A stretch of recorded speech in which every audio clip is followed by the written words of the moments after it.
Okay, 10-1. So What? you have. Hold on a second. What?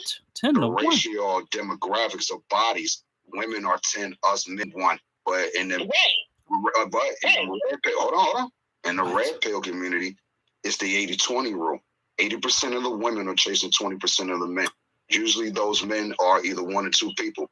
Either you are high earning figure man, got his shit together, you living your best life or whatever, and looking for a soulmate in that way, or you a bad boy, Pookie Ray Ray, Tyrone or whatever. But go ahead.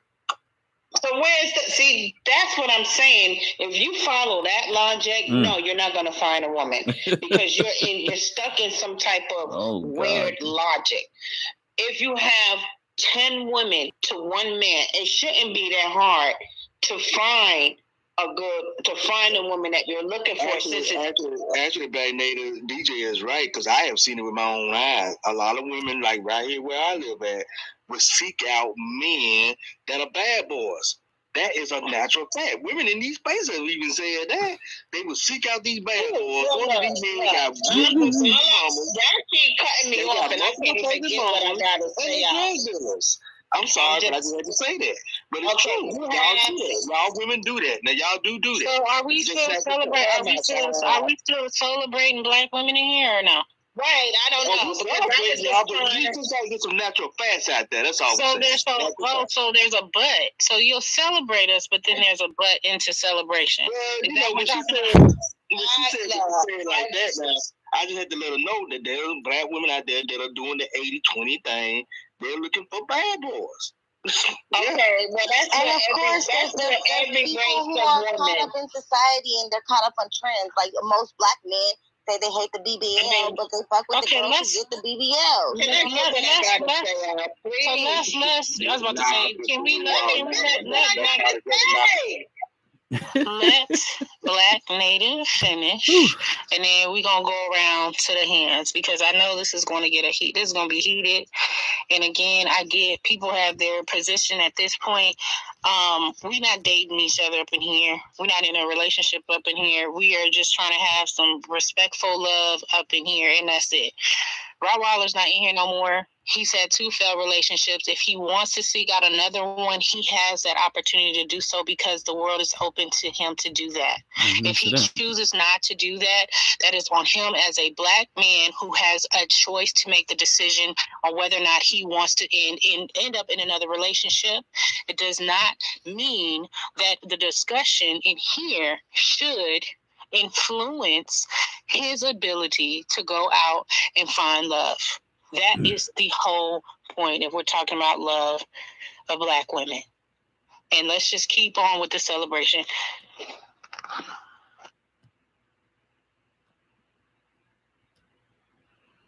You got it, Black Native. Oh, okay. I just was trying to have a decent dialogue with our brother, DJ.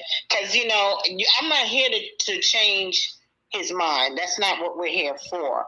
But I just don't want him to be caught up in this social media or internet thing when he literally lives in Jersey and New York is like a hop, skip, and a jump away, and there's millions of Black women there if he chooses to date a Black woman. If Rottweiler chooses to date a Black woman, they're there. But stop acting like they're not. Okay, so that's really all I wanted to say, because it just seems like he has a lot of I'm going to say you have a lot of hostility, DJ. I'm going to keep it all the way real. You have a lot of hostility, and I think it's because you've been listening to these guys up here on the internet. Half of them don't have women. The shit is fake. It's bogus. It's not real, and you can't live your life like that, and you can't follow behind somebody who's dead, buried, worm food, and you still living up to that when he didn't even live up to that. What he was teaching wasn't what he actually stood for. So it is what it is. But yeah, I just wanted to say that. And what I plan on doing, hopefully in the future, if I ever get my car straight, I want to go back out there and work with the people. That's what I was doing before COVID. I was in the Black communities. I was, going door to door. I definitely was dealing with our elders, and I was just trying to find out what the needs were for our community, because we need to be out there in these streets. And I don't have a problem walking up to one of my people and saying, "Hey, how you doing?" and strike up a conversation. I never had that problem. I've always been into activism since I probably was like maybe 8. And, and I've always continued to do that. So that's always been a passion, to try to work with our people. Sometimes it's hard. It's hard working with our people. I was literally working, going to the Black-owned businesses. I was at a Black-owned barbershop. Somebody got shot and killed right in front of me while I'm in the community. So, our people are hard to deal with, but those are our people. And we cannot give up on our people. If we give up on ourselves, we are lost. Nobody else should love us more than we love us. And that's how I always felt about it. And, I'm single. I'm a good woman. But, that is what it is. And that's by choice. Because I know that I needed to get myself together. And now that I'm back together where I need to be, I'm willing to open up and meet a man who's a strong man. He has to be kind of strong, because I'm kind of strong-willed too. But I'll bow down and let him be the man. But don't try to smother me or rain on my parade. Let me shine too. You understand? So I'll land on that. That's beautiful, Black Native. And, Dr. Edward Nichols said that the woman will yield to the right man. And he did say that. But where can a man meet you if you ever were to open yourself up? Lord, is this the dating? Are we on the dating game? Well, I just figured I'd ask, since that was the question. I just figured I'd ask the question since that was I'm silly. I have to tell you that. I'm serious, but I'm silly too. I like to have fun. So like a comedy? Like a comedy? Yeah, I love comedy. I love wine. I love poetry and a museum. I'm very Okay. I would say, I guess, because I'm from New York, I used to go to Broadway plays, museums. I'm very cultural, but I love the wilderness. I'm in the woods, y'all. I'm outside looking at deer right now. I'm on my balcony, and there's deer out there in front of me right now. So it's kind of hard, and then my car been out. But, when I get back on my feet, I'm going to Raleigh, because that's the city. And, it's a lot of Hispanics there. That's a whole nother fucking subject. But it's Black men there, and I'll be hooking up, because I ain't no bad looking chick, so I ain't gonna have a problem. But I love cultural things, anything cultural, and I'm an outdoors person. Okay, great. All right, we got Hey, before the next person go, yeah, because I wanted to say, if you take religion out of the equation, then the next place I would recommend is to volunteer. Find either a Black civic organization or a volunteer in a hospital, volunteer in a homeless. Find somewhere to volunteer where Black women also volunteer.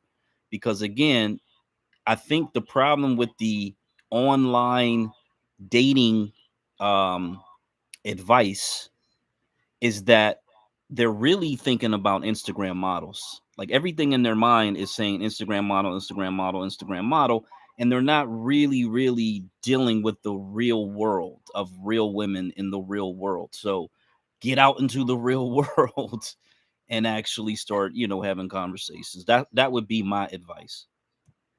And I'm an Israelite, so the person can't eat pork. But I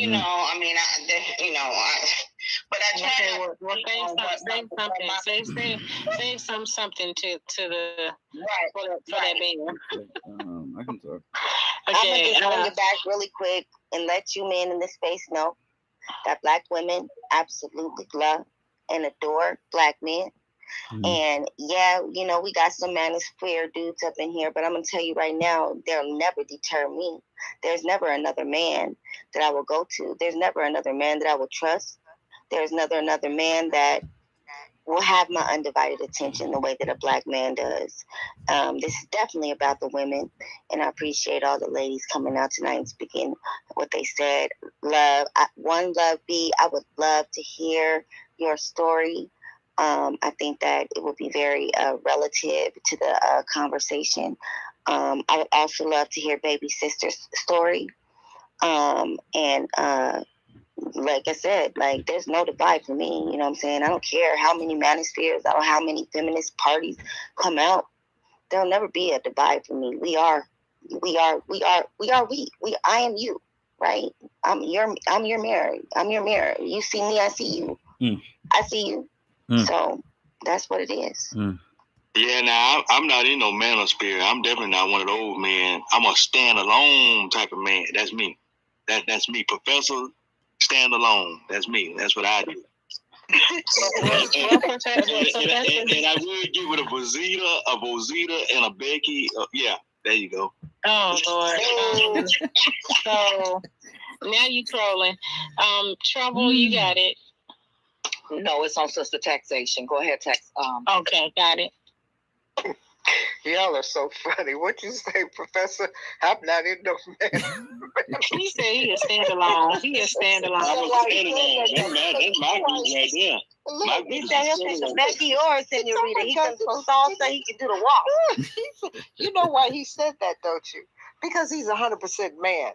100% man love 100% women. They don't want a 50-40 woman, and 100% women don't want a 50-40 man. So, my thing is, if that's all you find yourself surrounded by is 50-40 people, then maybe you're a 50-40 person. And so, maybe you need to work on yourself and get yourself up to par and make yourself 100%, and then, change rooms. It's like never good to be the smartest person in the room, right? So I done got tickled. Professor said, no, count me out of that manosphere. He going to the woman's sphere. Okay, that's what Professor said. That's right. Thank you, sis. Thank you, sis. No taxation for putting it out there like that. Thank you so much. And I can appreciate that because it probably, it looks like to me from, that it takes courage to go against the grain. And what Professor is not going against the grain. He's going with his natural abilities. He's going with what men do. Men like women, and men want to be with women, and that's just what they do. My husband never raises his voice at me, and he tells me what to do from time to time. Most of the time I already know what I'm supposed to be doing, but in case I slip up, he'll say something, but he never raises his voice to me. In all the years we've been married, he doesn't raise his voice, but I know when he's angry because his tone changes, but he doesn't raise his voice. And I try not to make him angry. And I'll tell you something, I came to the marriage 100%. He came to the marriage 100%, and we're a team. We work together towards the same goals. And just like the other lady was speaking, Queen LAQ, she's right. It takes work. And so if you want to have a person in your life that you want to settle down with and go forward with, it's going to take a lot of work because men and women speak two different languages. The other thing about it is men are very linear thinkers. They don't do well at multitasking. Of course, women do. There's just biological differences. And the reason women think past, present, and future. And the reason for that is because we have to care for the children. We are the caregivers. We give birth. We give life. We bring life into the world. We can't do it without a man, of course, but we bring life into the world. And so we need to move differently. And men, if it's 100% man, if the man is fully 100% man, he gets that automatically off the bat, and there's nothing to explain. If I have to explain to a man where to find a woman, baby, I can't help you because I'm not a dating service, so I don't know nothing about it. You understand what I'm saying? And I ain't never had no man problems. The only man problem I ever have in my life when I was single was running from men that wanted to date me, bed me, or whatever with me. And so I never had man problems. There was always men around. And I, I'm a friendly girl, you know what I'm saying? Not real friendly, but I feel like I'm a pretty friendly girl. So, I mean, even now I'm a married woman. And whether I have my wedding band on or not, men will still smile and hit on me. And, not outright because, I'm older now, so they do it differently. But I still, Oh, man. Come on, spacers. Come on, spacers, you're acting crazy. Stop acting crazy. Spacers. You know, and that goes for both men and women, you know, and the name of the game is to be as fulfilled as you possibly can be, and to be good to one another, not just in your marriage, but the people in your family and your community, and help one another. It's really about that. And so if you do that and try to do it every day, you know, you can't go too far wrong. And I'm going to leave it at that. Amen. You got it, Trouble. Okay, Miss Trouble's up. Hey, everybody. Shout out to y'all up in this cut tonight. What's good with the people? Good. What up, Trouble? Hey, Miss Trouble. I wanted to ask you something. Yes, brother. So last year in this apartment, I started noticing. Well, first of all, let me say this: there were birds that would stop and stare at me. They wouldn't move, right? They would just be there, right in front of me, within maybe 2 feet, and they just wouldn't move at all. And then I started noticing a bird was doing something with like nesting or whatever, and I totally forgot about it.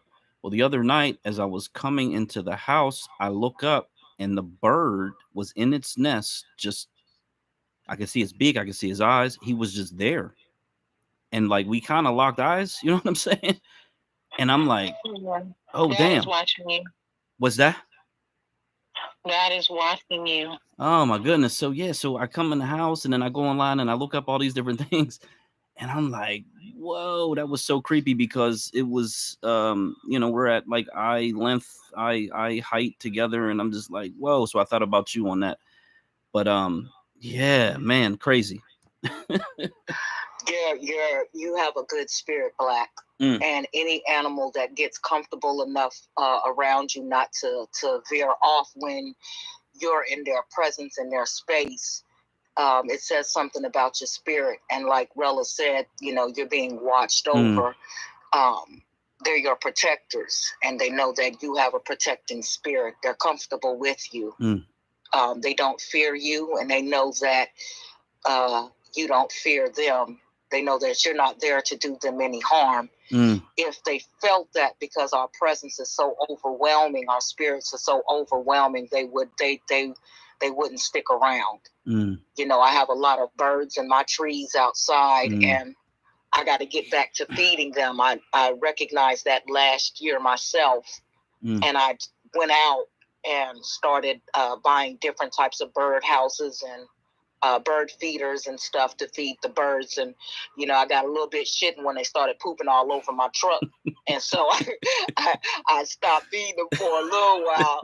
And then when I recognized the squirrels, you know, were, you know, why I ended up spending so much money on bird food is because the squirrels would come down and they would eat their food, and the squirrels wouldn't move when I came out into the yard. They would stand there, and that scared me a little bit, because I thought, you know, that they might attack me or bite me. Exactly. But, you know, maybe because I was growing a garden in the same area, naturally they wouldn't let certain things grow. I didn't realize the birds and the squirrels was attacking my garden until I rolled up and seen them one day. But they get comfortable with you. Okay. So so then I started feeding the squirrels, you know, their own little food, so they leave the bird food alone. But they're comfortable with you. They're comfortable with your spirit, and they are watching you. They're watching over you. You know, so just keep your eye on that. Keep your spirit intact when we're living the right way, in a spiritual manner. When we're walking with the Most High and not against the Most High, you'll start to notice more majestic things around you in your space. That's with me with the deer. Like when I'm outside, like the deer, they'll be in the woods and I'll be right there and they'll be looking at me, and I'm like, I see you and I know you see me, and they just be looking at me and they don't run. And a hawk too. Me too. So I have the deer that come into my because I'm in Washington, so it's a lot of open space. So I have the deer that come up, and I'll be scared. Like one time I seen this big ass deer, was a dude, and he had full antlers, and it was like probably 3:00 in the morning, and I looked at him and he looked at me, and we kind of just stood there. And then one time I was on a path, and I was walking, and a snake was on the same path. And I just kind of just shifted a little bit. He didn't try to strike me or anything. And then also with the birds, I have hummingbirds. So I made a little box for them, a little space for them, and I put out a feeder for them. And they come every spring. And cats. Oh my God, the cats. And I feel so bad for them because I don't know if their owners left them or what, but I'll leave food out there for them, you know, and water in the summertime. But all of the animals, it's really weird. It's like they're like, help me or something. I don't know what's going on with the animals, but I know when they see white people, they fuck them up. Well, the Bible says when the wicked rule, the people mourn, and when the righteous are in rulership, the people rejoice. Even the animals will rejoice. So yeah, we are connected to this planet, and I think they understand that because I have a video. I'm literally right next to a hawk, and he's just standing there, and I'm standing there, and I'm thinking he's gonna fly away. And he was just sitting there chilling. I pulled out my phone, and he was like maybe 2 or 3, not even feet, maybe like 2 or 3 inches away from me, and he didn't run. You know, so they know who we are. You know, it's a spiritual thing. Trouble, did you finish? Wow. No. Sorry, sister. Sorry. No, it's okay. Y'all want you? Yeah, I don't mind. So, the question is, what are you working on? And I think when I'm listening to the space and I'm hearing some of the guys kind of go in, and I really don't want to delve into the whole black women against black men type of thing. I don't really think that serves us any real purpose besides getting your junk off of your shoulders and your grievances. And I think for the most part, we all need to deal with that. Some people, before you decide to go and try to find a mate in your life, you probably want to seek therapy.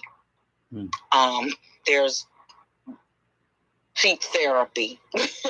That's all. There's a lot of people have a lot of different things going on in their life, things that happened to them in the past via certain relationships. But the one thing I noticed that people don't like to do, because I've been there myself, is we don't like to own our own shit. Because it's so easy to say, well, this person didn't do this, or I ran into these 3 people in my life and they all did the same shit. That's because you met the same person in a different body 3 times. So when are you going to elevate what it is that you're looking for? And when are you going to become the person that deserves what it is that you're looking for? Because you got to deserve what it is that you want. You just can't say, I want this thing right here, but you don't deserve it because you're not willing to work for that type of person, because you have to understand that other person also has things that they're looking for. They also have things that they need for them. And you aren't that person that could give it to them. And if you're not willing to be that person that could give them to them, then why are you there? Why are you trying to be in somebody's life and you're not willing to do more than the bare minimum? So that's what I'm working on. When I look at the state of my marriage and how it's been for the last several years, I can't look at that man and say, I want you to do A, B, and C, and why aren't you doing this, when I know damn well I need to work on me. I need to get my spirit right. I need to get my mind tight. I need to heal my heart. I need to heal all of the things in my life to get me together. And I can't expect him to be what it is I want him to be, and I'm not willing to work on me. When I could look at him and say, you did this, you did that, this is how you made me feel, but I'm not taking into account what I did to him and how I made him feel. I can't forgive him until I forgive me. So it comes with learning how to forgive yourself, because if you can't forgive yourself, you can't forgive no goddamn body else. If you can't get your mind right, how you gonna tell somebody else they need to get their shit tight? If I am not being what it is you need me to be, how can I expect you to give me what I want you to be? And that's just the bottom line. We gotta learn to own our own shit before we try to force another motherfucker to own it. Before we put our expectations off on somebody else and we giving the bare fucking minimum. And that's it. Sister, I want to ask you, do you think it's generational? Do you think that this is a generational thing? Because I noticed that people who get in relationships, maybe that started in the 90s or the early 2000s, are just a little bit different than the relationships I see that started in like 2010, 2020. Do you think that it's a generational thing? No, I don't think it's a generational thing. I think it's a personal thing. I think we each come into this thing where we have expectations because of maybe the internet, maybe what we've seen our grandparents or our parents do, or just it's your surroundings. It's who you hang out with. It's what you bring into your spirit, what you see on TV, and you think that you're supposed to have that. You had a million little girls growing up reading these fairy tale books about what a relationship was supposed to be and expecting this knight in shining armor to come riding up on this big white horse and sweep you away. And that's what they made us feel we were supposed to have, but they didn't tell the goddamn truth. Relationships are hard. And a lot of people... Can I step in, Trouble, just as a psychologist? Let me just throw my 3 professional degrees that I hate to talk about on the table, because this is an important conversation for women, and I'm glad that Black women are finally having this conversation. Women grow differently over time. As time evolves, because of the nature of our hormones, when we get them, how they are distributed in our body, we begin to look at life differently than men. And that happens to every woman. And the knight in shining armor thing, it's called the Cinderella complex. That's what we call it. It's a psychological term. And there's a book out that was written years ago, probably in the 70s or 80s, called the Cinderella Complex. So if you can get a hold of it, it's kind of a hard read, but if you can get a hold of it, get what you can out of it, because it's an important conversation. It's one that psychologists, we talk, Black female psychologists, because I don't know too many white ones, but anyway, we talk about it. And how we can move away from that and move into a way of life as time goes on, and grow into the person that we want to become. You see, not the person that we become, but the person we want to become. I made a statement. I don't know if you were here earlier, Trouble. This has nothing to do with my degrees now. That my foster daughter, is living with me now. And I prayed to, I had this whole thing, girl, and, in my mind, I'm going to do this and I'm going to do that. And God said, okay, fine. Let me see how you do with this one.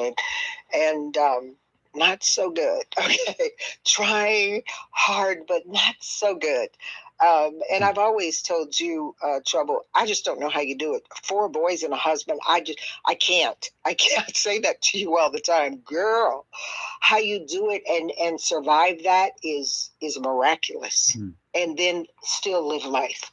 It's a miracle, and it's a heavy, heavy burden and a cross to bear. But in the end, when everything is said and done, and you're sitting on your rocking chair on your porch, and you're an old woman, retired and don't want to do much in life, but look at the birds and the squirrels and stuff, you're going to hear job well done. And you're going to feel the satisfaction that you don't feel today. Trust me on that.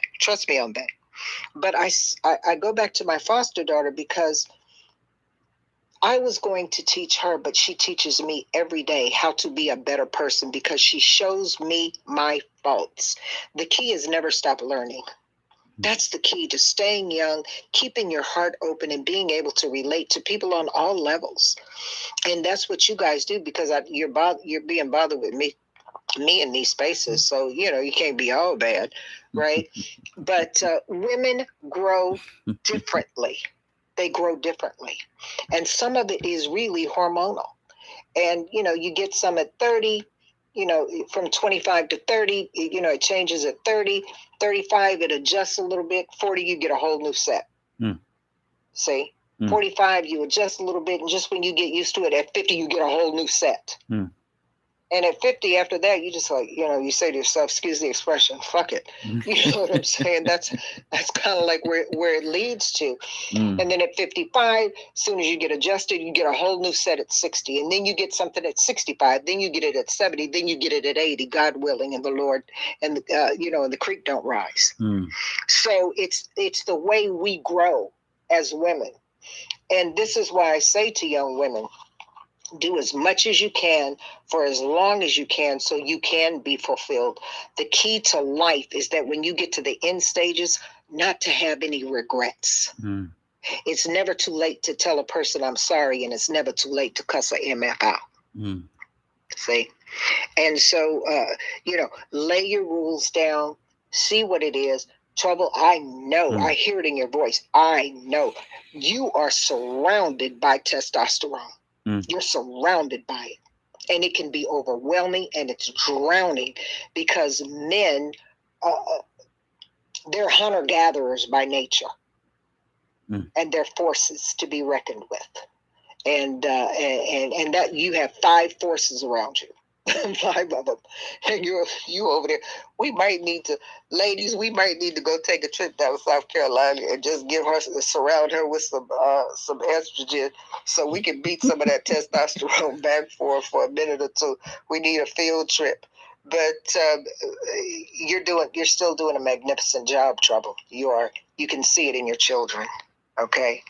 And can we also mention that, Trouble, if it's okay, to let everyone know, this is someone who is, returning to, education to get another degree, I believe. And correct me if I'm wrong. And I want to commend you on that, because that's not always easy, having to juggle school and a family. If it's okay if I say that, but it's very inspiring, because I need, Black women to know that it's okay to go and seek out to return either to, post-secondary schools, or find a certification or something that you want to go and do something that's going to benefit your family. Because I think most people don't know that we do those things for the benefit of our family. And yes, there are consequences, like either acquiring debt from financial aid, or maybe time away where you need to actually study so that you can acquire something to elevate yourself for your family. But it is a sacrifice nonetheless in today's time, that if it has to happen and it's a benefit for your family, the decision is not always easy.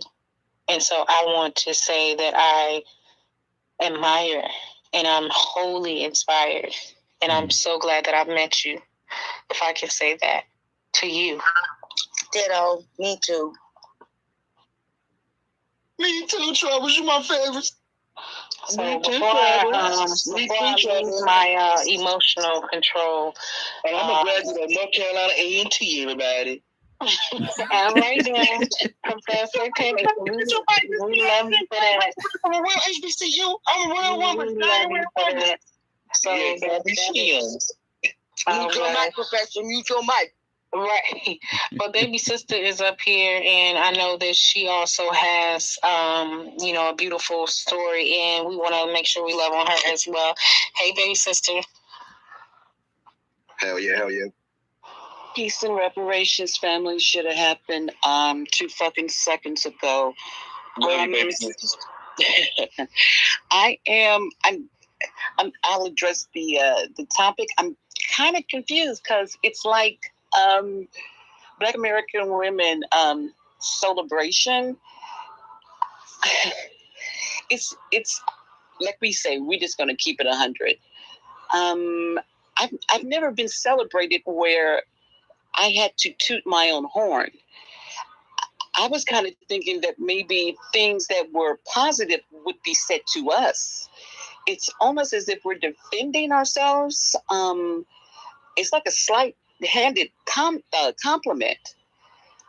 So I'm not too sure, what this is about, but I was thinking, and actually, Black sort of brought it home to me when he says, okay, well, if you volunteer, you're going to meet other Black women, which is exactly what we're saying to our brothers. We're always the ones that are doing things. We want you to go out and be in the forefront. So why would it be we would meet women there? Because there would be no Black men there. Because Black men, they don't volunteer. You see where I'm going with this? So it's just kind of like, we want to give our men their praise. Let me turn my Alexander down. I'm sorry, y'all. We want to give Black men their praise, but I don't know if anyone has noticed this. Yes.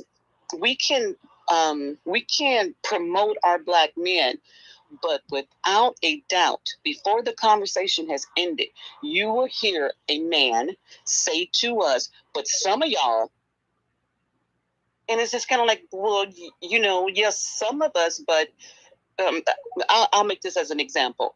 There was a situation that was going on, and this person says, well, homeless people, they're just on drugs and they're lazy. And I'm like, what the fuck? So the person says, well, what I meant to say is white people or Hispanic people. So I said, well, that's kind of fucked up to bring those people into a conversation when we're talking about Black homeless people. You see where I'm going with that? We don't need to hear some of us don't do shit. We're talking about the ones that do shit. So when that's brought in, it's just like, what the fuck? I mean, some people, whatever, but we're not talking about that. And I think that's what convolutes the whole situation, at least for myself, when I hear this. And for us to, go for the brothers that are, gangsters or whatever, we couldn't go to them if you guys didn't make them exist. So if there's brothers out there that's thugging and all the rest of it, that's y'all. So if we see it, then don't put it in front of us. Oh yeah, I thug. No, I do thug. I'm sorry, I do thug in the bedroom. Then don't put that in our character trait and say y'all always go to thugs. We couldn't go to something if it wasn't there. So stop being thugs for us to want to get to it. And I think the last thing somebody was saying, it's weird to me, y'all. When we hear something about us being celebrated, like I said, I never in a million years would have thought that it would be, you tell us what y'all doing. It reminds me, I have one daughter. Okay, it reminds me when when we're on our cycle or whatever, and we just don't feel good, but we cooking, we doing the laundry, we doing all the shit we need to do, right?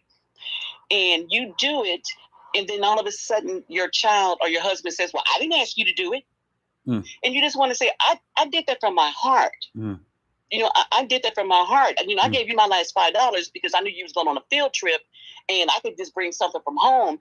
But I gave you my $5. Now, that's, kind of minuscule or whatever. But this is what that sounds to me. Then tell us what you're doing.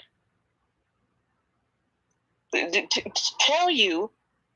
So, I'm serious. I had to leave a couple of times because, I would never thought this was celebratory. I never in a million, if I was just going through spaces, I never, ever, I would have to look at the topic. It has not been one string of a communication from our brothers that has been nothing but positive. It's actually been the opposite. So, I don't, like, Black said, just volunteer, find somebody. Because that's what type of women we are. We're always on the forefront, and we would be more prone to volunteer. But if we had a show of hands, we all know what the ratio would be. Somebody was saying 60-40, what the fuck that was about? I don't know. I'm tripping out about that. But we know you would probably not find a Black man there. And let's keep it a buck, since y'all want to keep it a buck by calling us out. If he was, that he would be gay. Okay? Oof. If it was a black man there, any type of situation, that brother would be gay. God damn. Or someone like Rottweiler. Just loose, whatever. So what I'm going to start doing is I'm going to start preferencing shit. I'm going to do what the outsiders say that we already do. Damn. And don't get me wrong, I'm not tripping. But since you said I'm sleeping around, I'm just going to fuck everybody. Ain't nobody tripping like that because I have respect for myself. I'm going to say it like this. When somebody says something about black people, black Americans, they're the kindest, sweetest, forgivingest people on the earth. And you look at them sideways, like, I don't know who the fuck you're talking about. Well, when we hear something about a black man, since y'all don't do it, and you're quick to say, but that's not all. I'm going to start saying, but that's not all, brothers. That's not all brothers. Not all brothers respect us. And to focus on it, I'm gonna land my plane. And I really don't care to get too much about my personal life. I have before, and that's no slight to anybody. But amongst these people that we're talking to, and I'm talking about our brothers who are with us all the time, I find it really fucked up that we can hear things like, "That's what's wrong with y'all women. Y'all not listening." You wouldn't talk to your next door. You wouldn't talk to your fucking Amazon person. You're not listening to me because you know your shit will be fucked up. It'll be delivered across town if you got it. But for some other reason, you're not listening. That is so abrasive to me. That is so abrasive. But we're supposed to be cool. So for that to come across, that's in your heart. Right, well, it could have heard the Sermon on the Mount after Jesus, whatever, finished it. He would have said, "So black women is motherfuckers." I've never in my life. I just don't know what to say. But I'm gonna leave.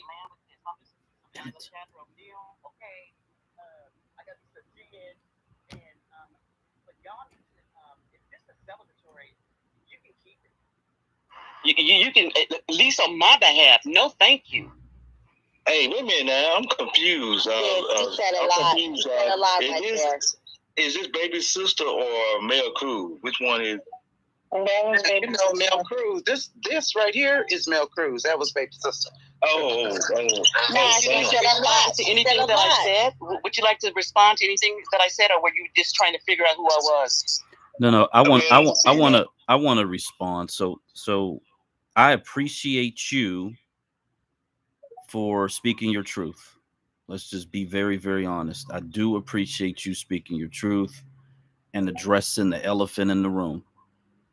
The reason why the premise is for us to celebrate Black American women, if you were in the space earlier, it was inspired by this transhumanistic agenda to replace Black women, quite literally, to replace the womb of Black women, so that they are birthing babies through machines and they are connecting our brains to the internet permanently. So that was the inspiration, on top of the fact that you can't have a Black nation without Black women, period.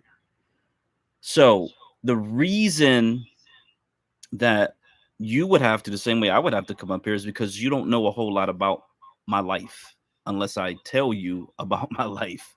You can't go to a Wikipedia page. You can't go to a website even, or anything like that, because we're talking across an electronic device. We're separated by hundreds, if not thousands of miles. And so what you may have gathered in terms of our conversations through spaces and posts, you may get an idea of what you think we're like, character-wise, personality-wise, but you really don't know who we are and what we got going on. And so it is, unfortunately, imperative that Black American women who want to be soulabrated and celebrated in this particular space, they just got to tell us what's going on in their life. And I appreciate everyone who did take the time to let us know what's going on in their life. Amazing stories. I hope the night continues. I hope we get more and more amazing stories, and we continue to uplift and celebrate Black American women in this particular space.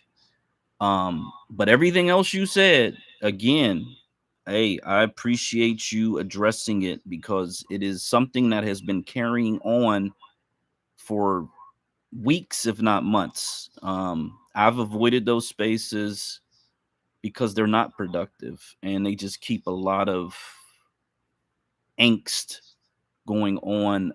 And they keep following from space to space to space to space to space. So that's not what this space is about. We do want to truly uplift Black American women. And when you said what you said about the volunteering and the gay males, and so like, because initially I said church. Well, guess what?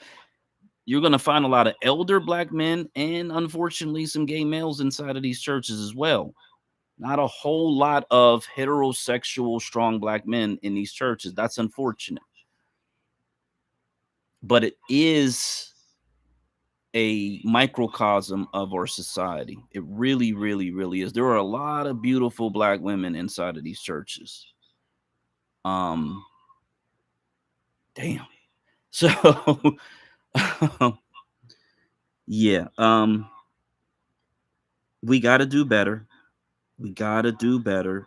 Some of it is there hasn't been training or education or mentorship in the home, in male on male relationships, and then some people haven't had the time to really, really just be alone into themselves to really figure it out or mature to a place where they start looking for solutions and stop looking for reasons why things are not working out.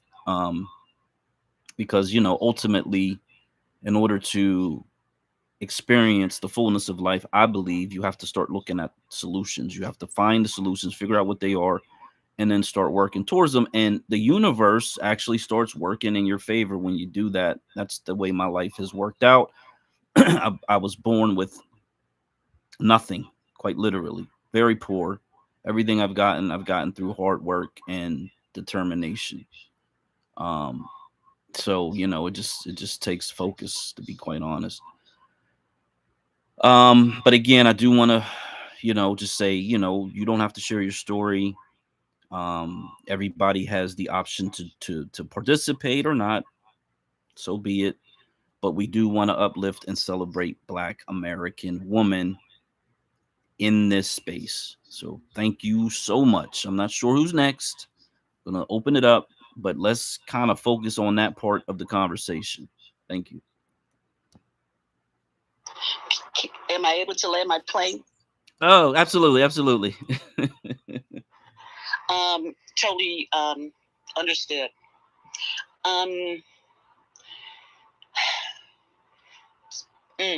When I think of telling my story, I have to think 2 steps ahead, literally, because like you just mentioned, over the last couple of weeks, months, or whatever, it has become kind of, I wouldn't say unfriendly, but the grace that, I found myself giving to, the men in the room,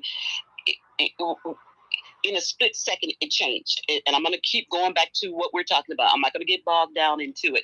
So when I think of saying my story, maybe when it's just all of us, girls, ladies, or whatever, I feel a little bit more comfortable, because it seems as if whatever I tell you, it'll be, and I don't mean this specifically, it'll be turned into, see, you got degrees, or the Black man doesn't have this, so I don't feel comfortable saying my story, because I think it could be misconstrued into something negative. But that's the only reason why I said I didn't want to share it. And most of the people, the sisters in here, they already know my story.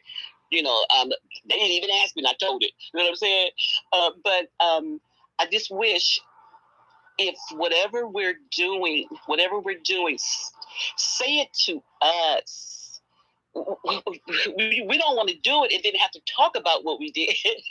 Tell us how great we are. You know what I'm saying? So, but I know about my sisters in here. We have been telling y'all how great you are, and we definitely, the men want to hear your story. I want to hear your story. See, that's the whole thing. I said this earlier, and the women in here can actually say that professor did say that I want to hear the lady's story. I want to hear what y'all goals are, what are y'all dreams, and what do y'all hope to gain in the future? I said this earlier in the space, lady. And I heard you.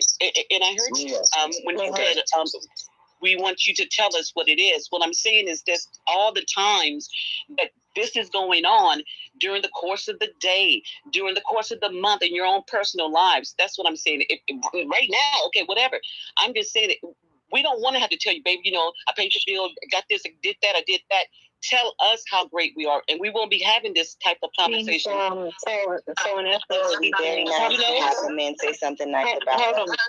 So I think what it is that I'm hearing baby sister say is that she has not heard the affirmation. So it's different. It's a difference, I think, for us to, talk about who we are, what we do, and things like that, and what our goals are, which is great because all of us can do it, whether or not you're a woman or a man.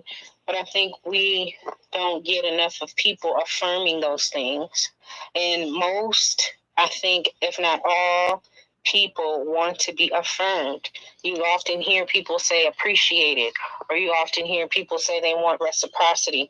And so I think when I hear baby sister say what she's saying, and I appreciate it as well, is that I hear her stating that she does not feel safe in truly telling transparently, wholeheartedly, in a way of things that she's accomplished, because it might fall on deaf ears, for the guys that are in here. But then she also saying that because in reverse, the reason why she does have those feelings, not just listening to what Rottweiler was saying, but because of the responses of that we get from our brothers, it's not a response of affirmation. It's only a response of, I see Black women doing these things, but I don't affirm. Let me say this, ladies. As a man in this play, let me say this now. I want to get it out. See, you're proving a point. You're proving a point right now. But look, you gotta let a man speak since you bringing up men, right? So let a man speak. But a woman was speaking. Well, I'm a man and I want to speak right now, and that is the reason why I want to speak right now is because y'all are addressing men, saying that men is not affirming your situation. I'm sorry. I am trying to say, as a man that's been in these spaces for months, I have always tried to give props to you ladies in these spaces. I always try to do that. Now I do. We're not talking about you. See, this is what I'm saying. This is exactly what I'm saying. When we have a conversation, it screws into something else where I'm not doing that.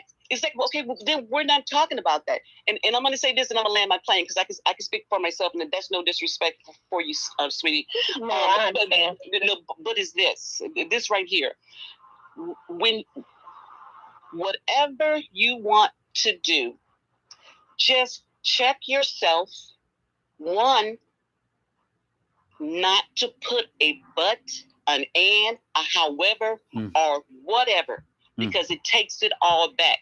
When I come into these spaces, I thought me being myself and us all being family, that nobody would have the type of mentality, and I'm just using Rottweiler as an example, to say Black women are this because they know us. See, I know you, and I'm not going to put on every Black man, they dogs or whatever, because I know you, Professor. I know you. You know what I'm saying? As much as I can. So to be around you all this time, how could the men in here not say, well, I can't think like that no more because these sisters are fucking down. We don't even get that. We still get that external sister, the one that's rolling her neck and, popping out babies and fucking everybody. You know us. We some bad women. But does that change the tide? No, because, we still get lumped in with everybody else, but you talk to us every single day. That seems like it's no. You sisters don't never get lumped in with nobody because you sisters up in these spaces right here. Okay, I'm going to listen. Hold on, listen to me, baby sister. You sisters are on a different level. So when we talking about women in these spaces, we talking about women that's probably in our personal lives, our personal situation. Now, as far as you ladies up in here, Y'all are exceptional women who are doing wonderful things. And if we have, well, let me just speak for myself, 'cause I can't speak for all men. If I have ever said anything to make y'all feel like y'all are not exceptional, then I will apologize. Now I'm gonna do that for me as a man. I stand on my shit alone. I won't do it for other men. The other men got to do their own apologies. But as a man, I will stand on my own alone and apologize to the women if I have made y'all feel like y'all not important up in here and y'all have not done an exceptional thing. I will make that correction here to say that you ladies are exceptional and you are not the women that we are talking about when we talking about women that we know that's out here doing other things, okay? You are not those ladies. So I apologize if I have said things that lumped you in with those women, because you're not lumped in with those women. You are not those women, okay? The ladies that I have gotten the chance to meet up, thank you for that. Mm-hmm. The ladies that I have gotten the chance to meet up here have made a difference in my life, see? And that's one of the reasons why I kept coming back. Even when I would take my breaks from here, I would come back because I knew I had wonderful ladies in these spaces that I could come and talk to.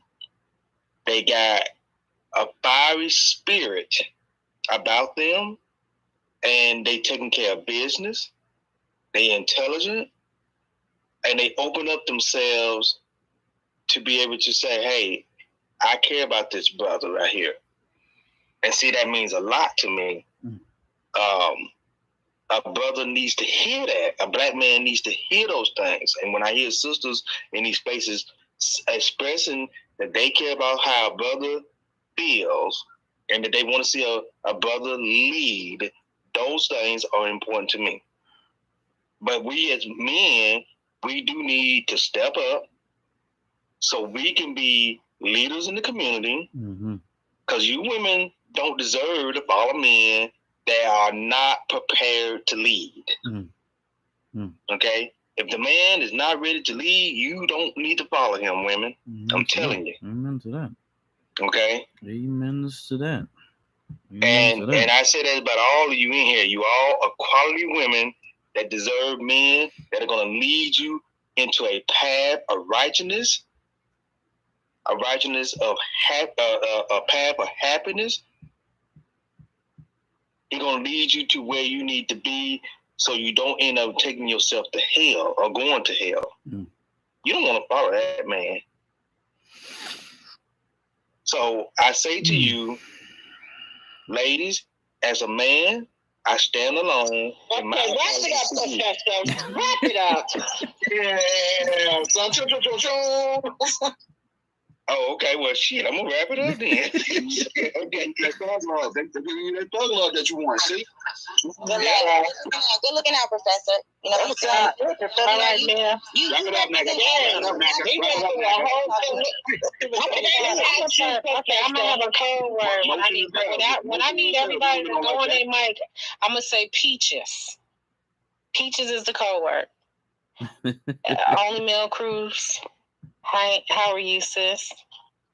Hey, what's up? Thanks for. I mean, I'm late to the space.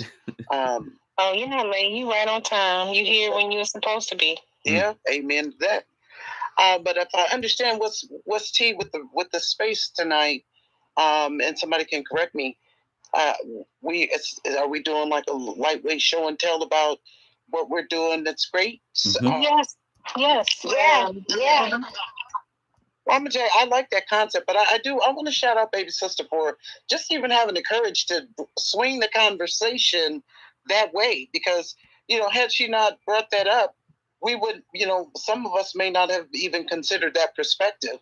And then there may be some who were, maybe fearful to articulate exactly what she said. So shout out to Baby Sister for, for spitting tea and always keeping it 100. So, look, I got a hell of a story to tell, but I ain't gonna tell it tonight.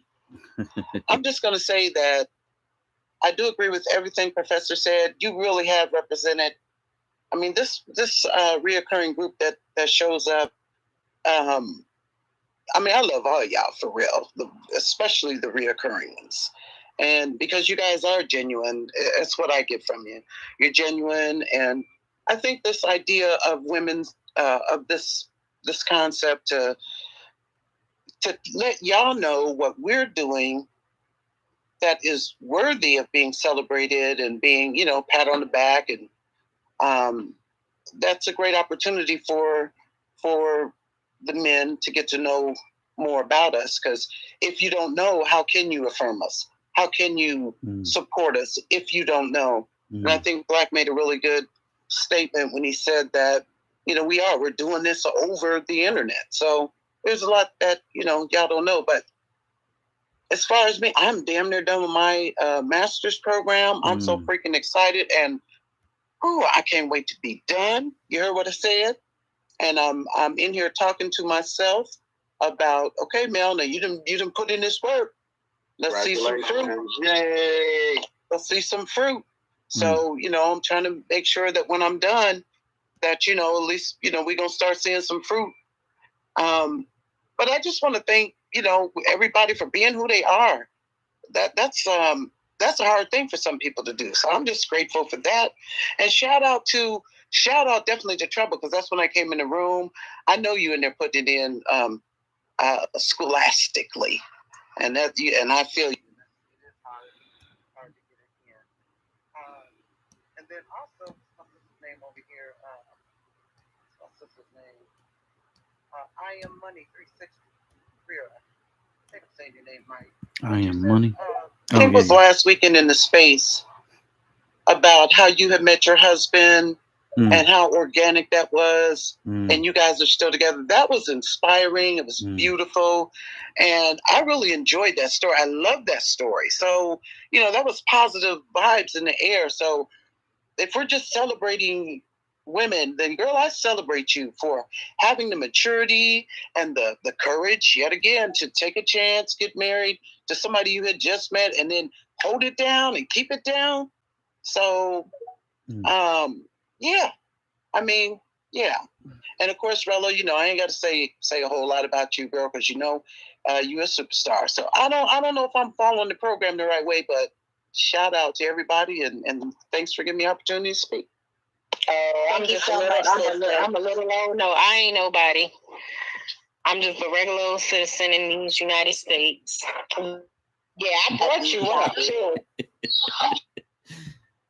Oh man. Say that again. No, I had brought her up. I was saying she wasn't in the space, and I was talking about. Remember when I was saying the one that co-host, or you co-host, or both y'all? Yeah, so she came into the space. Yeah, so Mel, we're gonna always keep your spirits alive, even when a lot of people aren't here. The one thing I will say that Black women do very well is that we will, even in our empathic way, that we definitely will make sure people remember each other. And so Black Native did. She definitely brought you up. We all actually affirmed and made sure that people understood that there is a group of people around in these Twitter streets that, we are not in beefs and arguments. And, we stand in the space of compartmentalization and recognition and truth. But look, the only thing we affirm tonight is that you and baby sister are different people. That's what we affirm. And there you go. Yeah. Well, we are different people. We're not all a monolith. We're not a monolith, of course, but we do share a lot of the same sentiments in regards to being a Black woman in America and the importance of making sure that we protect that. A lot of things do happen to Black women that we definitely know that Black men who do not have a problem with stepping in and seeing us for who we are will stand up and, speak the truth. And so we just encourage more of that. We encourage more of those men to actually come out without fear like you did, Professor, of, being called a simp or anything like that. Because at the end of the day, if a simp is someone who is acknowledging the woman that created him or gave birth to him, then that's what I want in my life. Ooh, that's what I call on the ancestors to reveal and to give in my life, because we deserve men who understand that they also have to be led, that they have a place, and that is to protect Black women, and that Black women should be able to voice things that are good and bad that are affecting them, and the Black man should be the one that actually either fixes the things or, protects the thing, or sometimes develop a thing.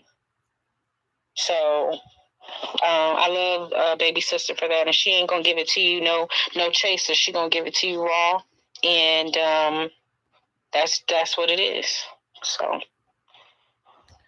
hey, you just mentioned something that I was thinking about when I first created the space, is that the mothers, the grandmothers, the great grandmothers, the daughters, the granddaughters, the nieces, the aunts, the cousins, these are all Black women too. And so whenever, we are talking bad or talking down to Black women or about Black women, we're also lumping them into that negative space as well. So I definitely wanted to mention that. So thank you for addressing that. You're welcome. And I want to mention too, I was on TikTok, and I had the conversation with a young girl who said that she was, or young lady, that said she was a queer. And I said, okay, but you are female, and we're talking, a woman, and we're talking, and she had two transgender women or two transgender persons on her live who, were women. They were Black. And one guy, he said he was queer, he's Black. And we're having a conversation. I told her, I said, well, I affirm that I am a woman, the original, and that I gave birth to what you see, because no other person can give birth to themselves without the womb of a woman, even if you were transgender. And so they got mad, and they said that I was being, they called me a bigot. Wow. And, the thing that I recognize that's happening is that there is a conversation of how Black women respond to situations.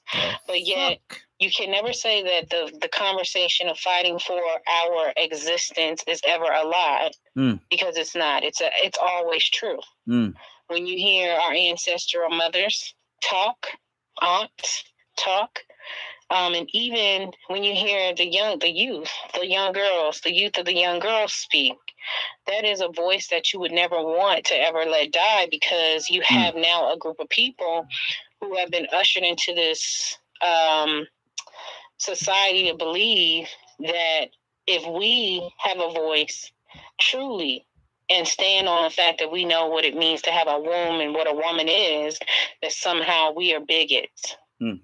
That is a dangerous thing. Terrible. And that is a war. Terrible. That if we lose that war, because this is something that we did not start, there will be no more Black men. There will be no more Black children. And if you think I'm lying, go find a transgender woman, if that's your thing, and try to make a baby. It'll never happen. And that's genocide. That's genocide, sis. I'm just saying. At the end of the day, yes. Rilla, what percentage of the Black population you think are transgender? Man, less than 1%. You know what, Black American Homeland, I don't really know. I've never really. Less than 1%. Less than 1%. Oh, there you go. Less than 1%. But it makes it sound like they're huge, like they're 20, 30, 40% of our population. Well, so they're making a lot of noise right now. They are a lot of noise. And these Transformers are taking over. They're taking over now. But what I did was I left some seeds of thought that they needed to hear, is that Black LGBTQ people believe that the community and society does not recognize them. And that's not true. What it is they're not recognized by the white LGBTQ community, and they are not a part of any legislation that is being passed. And they are angry and upset about that. And so they want to invoke our community to be like, hey, why don't you guys fight for our issues and our rights, not understanding that if you're a part of the Black community, there are rights being fought for you. There are people that will speak on your behalf, because none of us in here is talking about killing anybody or murdering anybody. No we don't believe in adults dealing in program or grooming children. So then why would you think that I would have a conversation with you on saying, oh, it's okay for you to be an influence on lap dances, taking children to, having field trips at damn strip clubs and anything else, or sit there and allow a transgender woman to say that, well, a heterosexual male is somehow has a phobia because he doesn't see a transgender woman attractive. My whole thing is you want to be able to take away the onus of what women are and who we are, because you're not being recognized by a society that has developed something for you that you have been a part of, and you're trying to make it our issue. No, not on my watch. I'll leave that there. They're bullying us. They're bullying us. That's exactly what's happening. They're bullying us, and they have all these names and terms for when we don't agree with what they want us to agree to. But in order to agree with them, then I would have to disagree with myself and my whole existence and who I am as a woman. So it's very difficult to have this kind of side when it comes to the transgender thing, because they already have the whole mass media promoting them. They have cartoons. They have legislation now. They have a bunch of stuff that is actually helping them and including them into society to make it not so weird. So they have a whole apparatus behind them that's already helping them to do what they do. And on top of that, they're bullying people. They're bullying their ways into bathrooms. They're bullying their way into men's bedrooms. They're bullying their way. It's not going to work. And I really feel like this is like some kind of stupid ass trend that we won't even see in 10 years, because it absolutely makes no sense, and it goes against everything. This is not going nowhere. It goes against everything. Well, I asked the question. I said, why is it that the onus is always on heterosexual men having an attraction to them? And why isn't the onus on gay men having an attraction to them? Because shouldn't that be the lens? Why would you go after? You understand what I'm saying? So again, when I bring these things up, I'm bringing this up to say Black women are always in the forefront and vocalizing the issues of what's happening in our society. And like any community, you have some Black women who also help foster and keep the fire brewing for the degenerate behavior, because somehow people believe that we just want to, start burning people at the stake, and that's not the case. The truth is the truth. If you want the Black woman to really be on the side of righteousness and lead, as you say, you have to hear her. You have to listen, and you have to be willing to communicate. You can't get around it.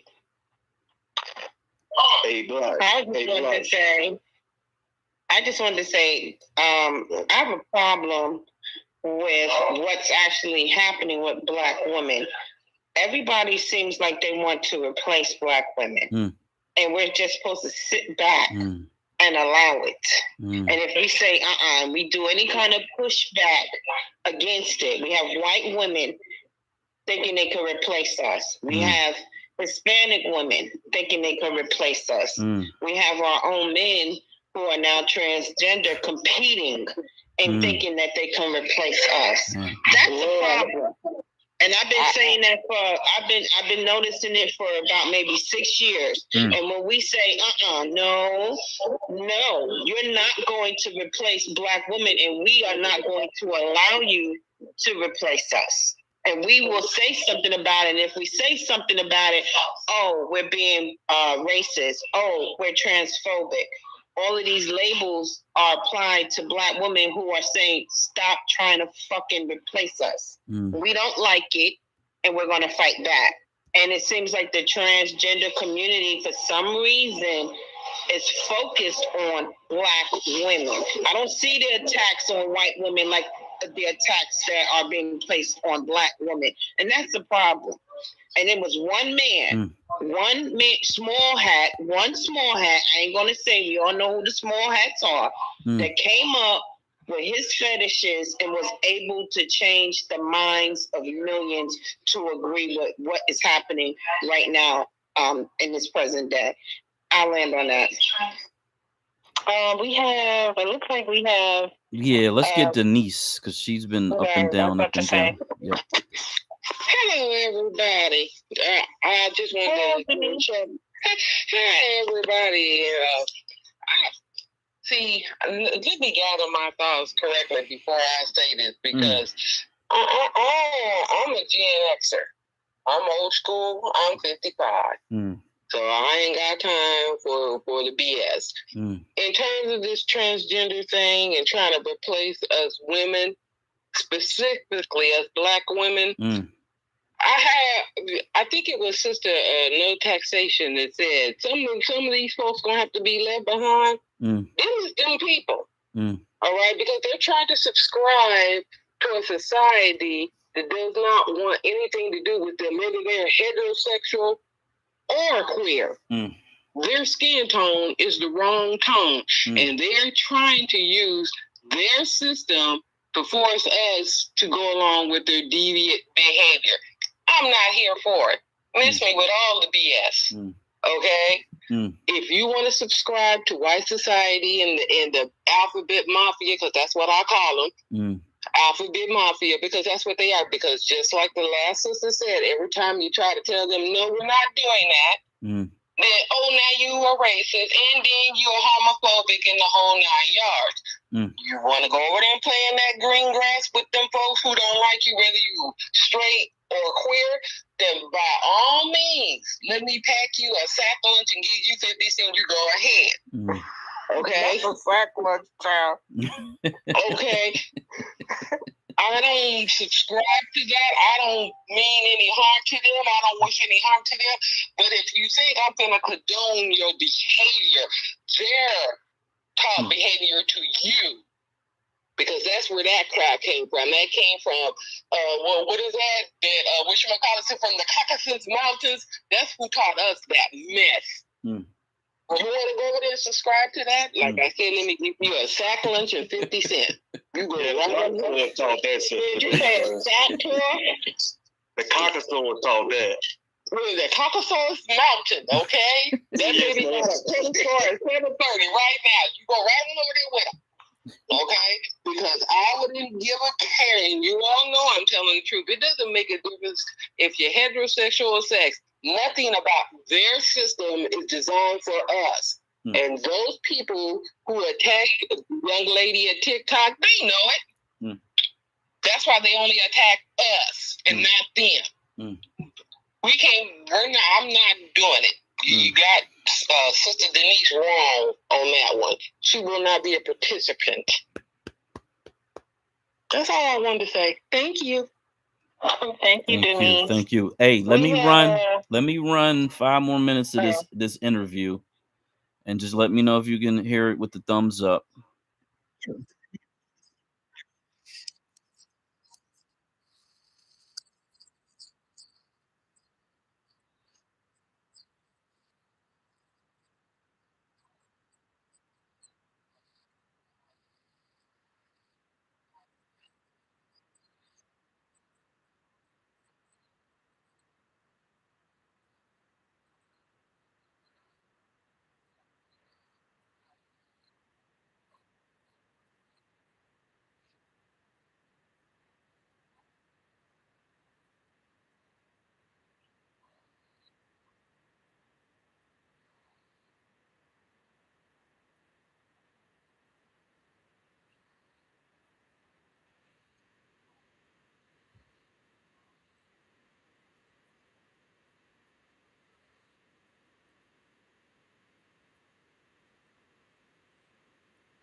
Oh yeah, I got kicked. I'm gonna go back just a couple of seconds, man, and you know I'll let it play for like another minute. I don't know. Did Black get dropped into space? Yeah, I got kicked because it does that every so often. I don't know if he knows that the. Can you hear me? Can you guys hear me? They blocked. Yeah, can you hear me? I still see. I saw his mic come on. Hold on. Hey, bro, no, we can't hear you. I'm on the YouTube too as well. You gotta drop down, bro. You feel what I'm saying? Okay, all right. Let me try. Drop down, come back. Damn. Yeah, Elon in the spaces, man. They acting up again.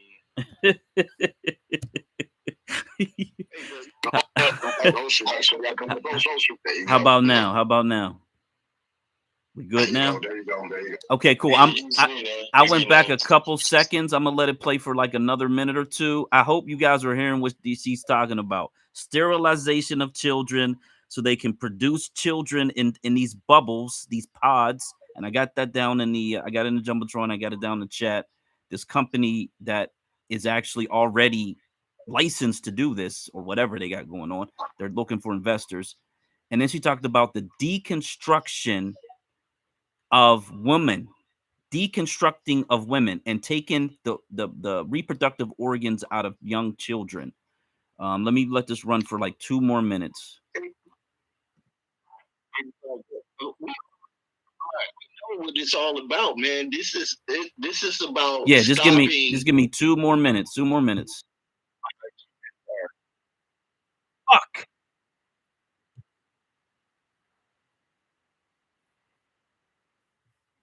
Motherfuckers. Man, these motherfuckers see.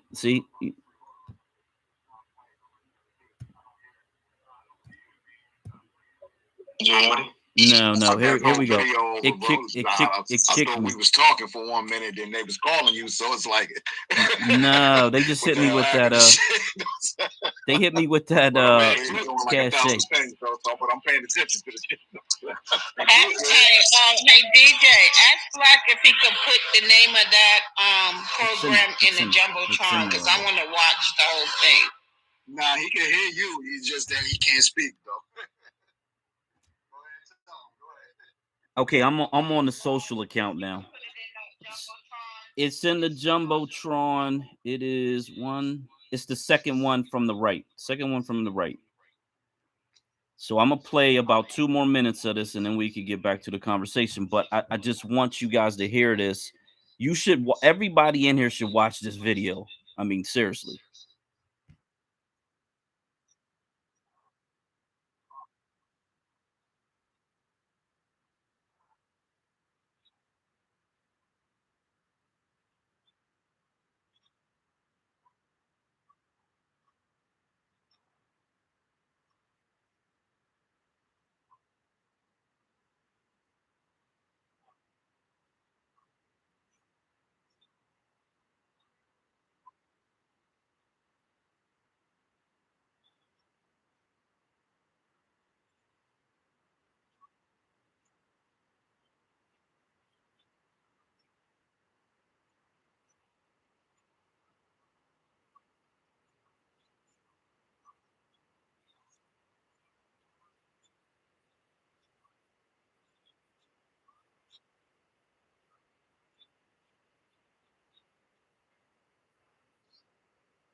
Wow. You see that shit? What? Bro, do you see what the fuck is going on? Do you see what these motherfuckers are doing? Did you see what they just did? They just killed that fucking space. They killed that fucking space. Do you not understand what is going on right now? Holy shit, bro. Holy shit. Holy shit. Yeah, exactly. That's what man, these motherfuckers are. Whew. I'm gonna create this space. It's going to be called the Happy NBA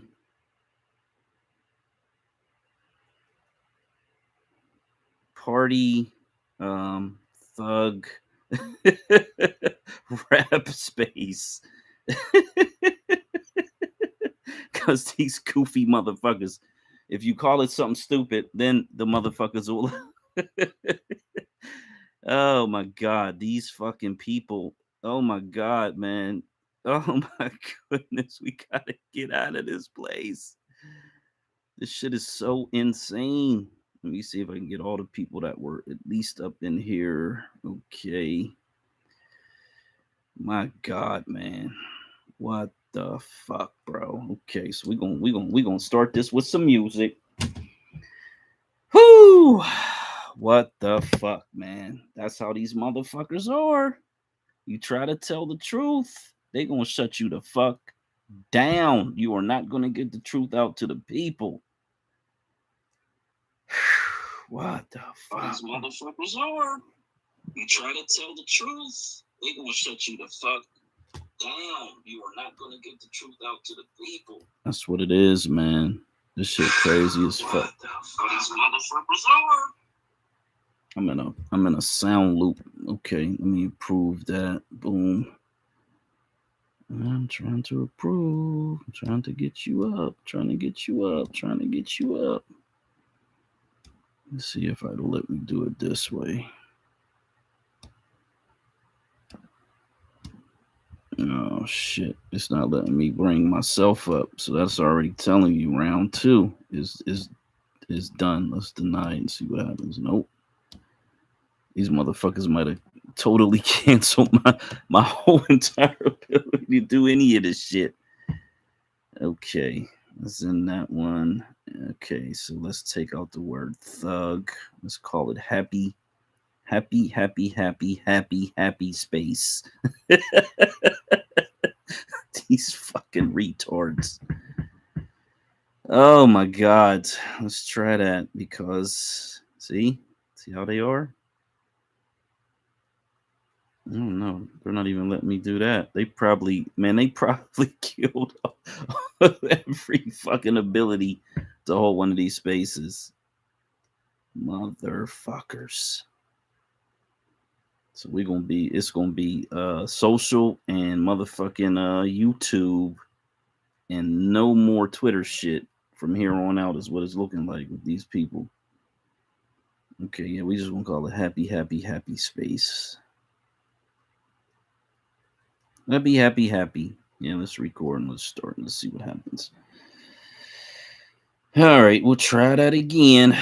See what happens. Boom, boom, boom. I'm gonna keep my Black American homeland shit out of here. Man, ain't that the truth? Ain't that the truth? I don't know what they doing, but they doing something hella crazy. Cause that was just facts. That was all just facts. Like, damn, that was just facts. These people are crazy. God damn. So yeah, I started this happy space. Let me see if it'll let me join it with this account. Because I know it's the Gray King account that's just totally fucking shadowed, banned, throttled, all fucked up. Okay, we got the Only Male Cruise in there. Yes. Let me see if I can get her up here. Nope. See, I don't have no functions. Holy shit, bro. I don't got no functions over here. Motherfuckers. Let me try to do it under this and see what happens. I'm gonna call this Twitter bitter. Fuck these motherfuckers. Now I'm a little annoyed. Let's see what happens. Damn, bros. See, we had some good shit going on, and then the fucking truth had to interrupt it. Let's see what happens. I got them both up. See if I got functionality. I have no functionality on this social page, which is crazy. I can't do shit. Same shit over here. Oh no, here we go. All right. Okay, so we got it back on the Black American or Black majority state. We got it back over here. I don't know why this social. I can't do shit over here. I can't see nothing over here. What the fuck is going on, bro? I had issues. I had issues. People couldn't re-speak. Problems joining the space. Connection. Couldn't start. Fucking nothing. Couldn't manage the speakers. All that shit. Hello. Let's get Miss Rella back up here. I don't know if my volume's up or what. Okay, here we go. Okay. All right, we back. Let's see how long this shit lasts. Oh my god, man. Holy craps. See? Who did you piss off? Oh my goodness. You know what I'm saying? Like, the funny thing is Elon, it seems to be anti fucking transhumanism and anti, this AI shit, whatever, slow down, blah, blah, blah. But damn, as soon as you put the truth out there, they want to collapse the space. Hey man, that's why I keep calling it the shitter, man. It's the shitter. Damn. So how much longer Oh no, I ain't fucking with that. Until social has I ain't fucking with that. Oh, I would love to say very soon. We got the 2 hours to do the live, so we've been doing that for like over a month. The first 2 hours, but they only give you 2 hours over there. Now, what I could do is a different account. Technically, could start another live, I guess, every couple of hours to get through a whole, 8-hour space or whatever. But yeah, it's a little tricky on that end, because it is limited like that. But we have been doing them. I don't know if you got a chance to see any of them, but we have been on social live, and then we flip over to YouTube. So, and we could have speakers. It was me. It was like 5 of us on a live one night, 4 or 5 of us on a live one night. So yeah, but it's only 2 hours. That's what sucks. Yeah, man, we gotta get those hours up there. Black majority, man. I mean, social, it's good for us to go over there, but we got to be able to speak for a little bit longer. Yeah. Yeah, I agree. I got my social account. I got my Great King Black State. So, I mean, so that would give us the 4 hours, But again, I mean, we're so used to going all night and all that shit. The audio rooms, people have requested it. People have suggested it, but it certainly hasn't appeared yet. So, and I haven't looked at that roadmap in a couple of weeks to see where they're at on that. But that's something that, man, it would just take over. Having that over there would be awesome. You got to miss no taxation. I'm gonna tell you what I think is going on. A lot of people say, do this, do that, technology, this and that, but white folks ain't having that problem. Y'all don't find that strange? This is par for the course. You had black women in the title. You understand what I'm saying? That's going to attract all the ones that don't like black people, them racists and all of them white ones out there, and the Asian ones and the Hispanic ones too, and probably some black ones. And so when you played that clip, here's the thing clip was fire. Got up in here that now. Clip was fire. That Jack didn't have, because y'all know I've been on here 11 years. I tell y'all that all the time, so I've seen the changes. He has that stuff. He's really listening to everything. Don't think for a New York minute that they're not listening to everything that we say because they are. And I find it mighty strange that you played that clip and all of a sudden you got cut off when you had been on here for a few hours and didn't get cut off, but you didn't play the clip. And I'm gonna tell you something about that clip you played, Black. That's a powerful clip, man, because it is uncovering some of the deepest roots of white supremacy, which is the John Birchers. I keep telling y'all about them John Birchers. They don't care nothing about white women either. You hear what I'm telling you? And this is what they've been working on. This is what they want. It's a long-standing, old, ancient tradition over there with them white men. And it's you got to be, everybody can't even get in it. Peter Thiel, who, and they don't let no Jews in, so Zuckerberg is out. But Peter Thiel, with all his billions, can't get in it. Okay? And I don't know if Elon Musk is in it or not, but he qualifies to be in it. Let me put it that way. And it was a secret society, and it came from Europe, and y'all go look it up.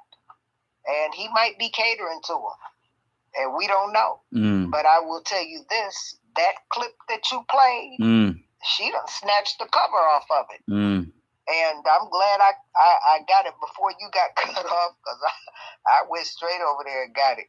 But yeah, and what that woman was saying in that clip is very true. The writing has been on the wall for decades. And it's part of everything white supremacist that is happening in this country now. And that right there, what you played, is the bottom line for it all. Because that's where they're headed. The end game. Even them white boys, DeSantis and Trump and all that, they don't even rate to the John Birchers. They don't care nothing about them. Biden, they don't care nothing about them. They don't care nothing about them. I'm telling you, them John Birchers are on the move, and they've been on the move. That's why we now live in a more federalist society and nation, because they have been pushing for that, and that was the start of it. That's why you see these states wanting to secede from the United States and have that's part of the plan for the John Birchers. All of this transhumanism and all that stuff, that is directly from the John Birchers. And I wouldn't be a bit surprised if they wasn't listening and cut you off because you was giving them the knowledge and the wherewithal and snatching the covers off, because I didn't know that thing existed. But I did know about, their plans. I knew about it because, I read. But anyway, I'm going to leave it there. Yeah. That's the third rail. So you guys don't know, but I was kicked out of that space at least 10 times, maybe 15, before they collapsed the whole entire space. That's why I try to keep 2 co-hosts to keep the spaces up, because they're constantly crashing my space from what I can see. And then because there's co-hosts, normally that'll keep the space active until they decide it's a wrap. And they've been doing that. They did it. Did they do that last week? I think they did that last week. Same thing. In the middle of the space, they just shut it down. I had to start another one. So this is becoming a pretty routine thing for Twitter at this point, and it sucks. Really sucks. Let me just add this, maybe something that people may not know, especially if they're new to Twitter in the past sort of 5 or 6 years. The reason Twitter even popped off in the first place was because of Black folks. That's why Black Twitter is so strong. Black Twitter, we had our own bird and everything. And I'm telling you, when we came after the Democratic Party, just after Bush was in office, we started the last 4 years of Bush. When we came after the Democratic Party, that's when they came after us, if you want to know the truth about it. Because that's a part of the system. See, you got to understand, everything is a system. And so what we're doing is breaking systems and tweaking systems. And the Birchers don't want that. They need that in place for the rest of the people, not just for us. And Black Twitter is one of the most powerful tools in this country. And you know how powerful Black folks are anyway, because we're the most copied people in the world. Ain't nobody over here checking for and trying to wear no sari, them outfits that the Indian women wear. Ain't nobody checking and trying to wear or be like anybody, the Asians and all that kind of stuff. They not doing that. The world is checking for us, black folks in this country. And we're going to get attacked like that. And it is the worst now that I've ever seen in my life. And my 90-year-old mother told me it's the worst she's ever seen. Wow. That's what your generation is up against. Wow. And I can't stress it enough. No matter how tired y'all get, y'all still got to keep it up. Because that's how you break it. Y'all's generation is going to be the one to break it. I believe that if you don't get weary in well-doing. And I'm going to leave it at that. Jeez, Weasel. Man. Yeah, can't give up. Even though I feel I'm a little deflated because I had a whole freaking panel up in the Jumbotron and stuff I wanted to talk about. Oh, man. Oh, goodness. Yeah, that little corporation they got with those baby pods. I was posting that like a year or so, maybe even 2 years ago. Like, this stuff is crazy. Whew. It's getting ready to try to kick me out. I'm just letting you know that. Oh God. Okay. All right. Okay, thank you. Let's see if we can get Miss Mel up here. I don't want to bring the social account in here because I tried to crack open the space over there like I had to do last week. And it like there's no functions. So I got the space up and running, but I couldn't when I would click on your name or my name. All I see is blank. Like I don't see anything. It's just blank over there. So I don't want to bring that in here and then something crazy happens again. Black Native, you got it. Damn. Yeah, you was cooking. It was getting too hot. It was getting too informative. Man. I got kicked out at least 3 times. That's why I had to keep coming back in and requesting. They kicked me out like 3 times, and then none of my emojis work. Exactly. I was like, what's going on? And when it finally ended, I was like, what the hell? But look, I wound up sending that video to my daughter. I sent it to my son. I shared it and I retweeted it. So yeah, it was too much information. Too much information, man. That they definitely didn't want to be played. Wow. And like Sister No Taxation said, Black Twitter is the shit. Like we run Twitter. We will become detectives. We will find you. We will get on you, and we'll make people have been unemployed because of Black Twitter. So they understand our power, and it's sad because with so many people in the room, and you kept going in and out, and I was like, what in the world? And then when it shut down, I was like, did they just shut down this space? Yes. I thought you did it at first because it was, you kept having issues. No, it's not me. It was Twitter. It's sad. That's all I gotta say. Oh, motherfucker! See, instantly rocked it. If they rocked it again that time, I'm just good because like these motherfuckers are full of shit right now. I don't know. It's still up. Still up. Motherfuckers, man. How the LBGQ, the alphabet, okay? Let's see if I can get individuals, Black American how Homeland American back in government here. is giving Africa smoke to say, they're going to start sanctioning them and, about to spank that ass if they don't, comply to our sickness. And the brother goes off. He's like, why don't you give that smoke to Russia, to China, Iran, where they kill these type of individuals. So when I say these type of individuals, I'm not saying it in any type of disrespectful way. I just don't have 5 or 10 minutes to say he, she, they, you know what I'm saying? So these individuals, so give me some type of leeway. So you got to see that because it's true. I need a They're co-host. that we have to go for this. Over here in America. Oh man, I don't want to put that fucking space up in there. Africa is literally saying, why are you threatening us? The 3 countries that I just mentioned, kill. So why aren't you, giving them that smoke? The other thing that you guys were talking about, I don't know if I posted or whatever, but it's another YouTube situation. Damn. The sister, I'm assuming she's a sister, seeing how they're doing this already. This is already in play, real time. And here in California, I've been seeing these commercials, like, you know, not really commercials, but it's sort of like on the lines of when you see the medical pills. It may cause drowsiness. You may grow a dick. You know, you may grow a third eye. All of those commercials where they tell you what's going to be happening to you if you take this pill. See, I've been seeing this shit, and it's just kind of like, was that a baby incubator? So they're subliminally getting us used to this shit, and now they're just coming out and saying it. So it's really interesting. But to my brothers, I would say, because black women, it's sort of like when white people say, I'm not racist, tell me how I'm racist. And we go into the spiel, what they already know. It's sort of like black women, when we hear that, we just shake our heads and, slap a bitch or whatever.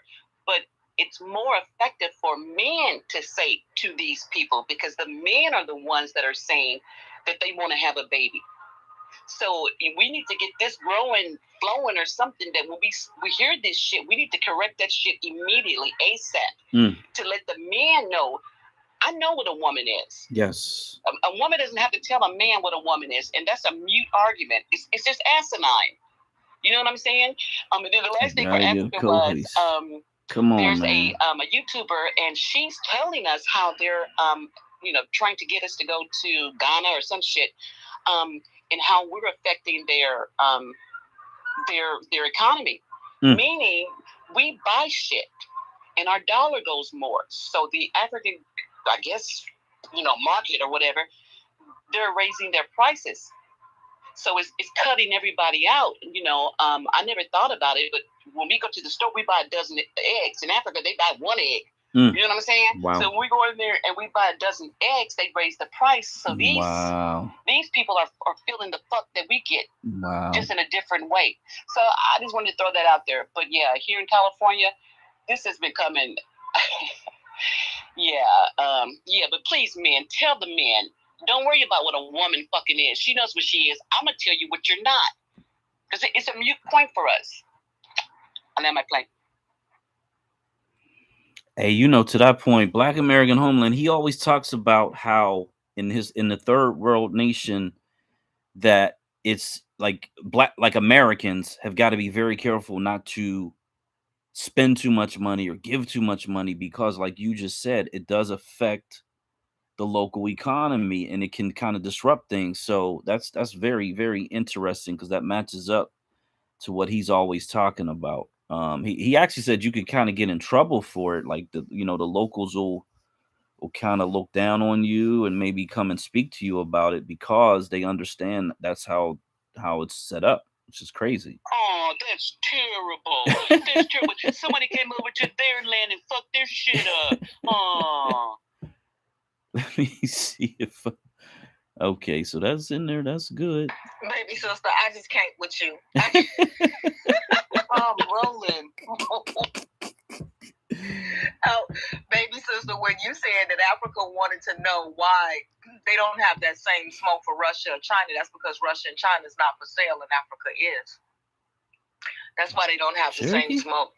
That's why they can't go over to Russia or China and dictate rules for, a couple of dollars. We give you $1 billion, we give you $55 billion, A, B, and C, but you got to shut down all that freaky sneaky. You got to allow some freaky sneaky.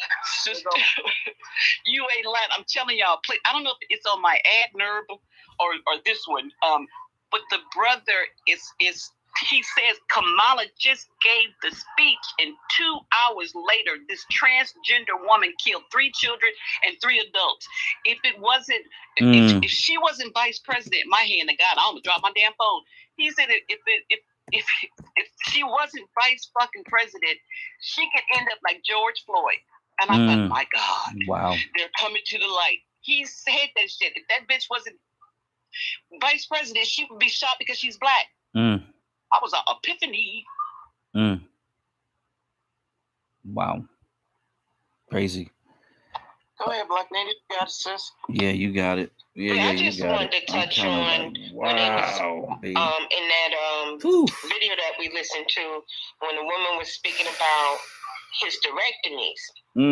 And I remember my mother had been diagnosed with uterus cancer when she was like in her 30s, and she had a hysterectomy. But she said she doesn't think she ever had cancer. Right. But then I started looking into it, and a lot of young Black women have been misdiagnosed to so they can get them hysterectomies. Crazy. So that could be part of the agenda as well. Sterilization. They tie your tubes. If you have one child, they were doing it in Virginia. Yeah. If you have one child, they would tie a Black woman. She'd be like 19 or 20, and they would tie her tubes. And then I started thinking about all the hysterectomies that they were giving young Black women who probably never had cancer. They wanted the uterus. They wanted the uterus. Right, and then listening to what this white woman was saying, and she brought that up in that the video that we were listening to, and I just want to bring that up as well. So this has all been part of what they've been leading up to now. This has all been part of that, and we've all and black women have been the main focal point. Because they haven't. Because they haven't been able to. That's why when you have your baby and the placenta come out. Oh yeah. It was never encouraged for us to keep the placenta to actually use the placenta for re-nourishment of the baby, right, and ourselves. They would have you sign that form that says, would you consent to donating your placenta for stem cell research? Exactly. And so now that I'm putting two and two together, they're not only just doing that, they're utilizing our cells from our bodies and organ harvesting our uteruses, which is why you also see them encouraging women, saying that, oh, you need to come in and have a C-section. You know what I'm saying? They're all of a sudden, Black women are not even able to give birth full term outside of complications. Immediately, it's you need to come in and have a C-section. Knowing damn well we were never even supposed to be giving birth lying on our backs. Bingo. And I also heard they was using the placenta not only for stem cell research, they were also taking the melanin from the placenta and using it in their sunscreen. Wow. Come on, Twitter. Stop playing, man. You guys gotta come on, man. You guys are tripping right now. Let me change the title of this fucking dumbass thing, man. And then they had to take it out because there was such a public outcry. I read the ingredients, and part of it is, that fetal stuff that y'all talking about. And there's another phenomena that's happening with Black women. It's not a phenomena. It's been increasingly alarming to me, and I've been talking about it on here. And other women Black women have gone down that road. That shit is crazy. Oh my God, these people are crazy. The reason that fucking psychopaths, hysterectomies were so prominent among Black women is because when I was in my 40s, 40% of Black women in this country, and I'm in my 60s now, looking at 70. 40% of Black women in the country had somebody's mic is on. Oops, sorry. That's okay. 40% of Black women had uterine fibroids. And the resolution to that, what they did, the medical community said, well, let's just take out the uterus. Okay. Damn. And that was my generation. That was my generation that you're talking about, Black Native, and it, and your mothers. And that is very, very true. Damn. Now I want you to know what you all are dealing with. 90% of Black women have uterine fibroids now, and of course the technology has changed, and they don't take your uterus out unless you're just unless if they can get it, they'll get it. Let me put it that way. So you're always going to have somebody watching your back.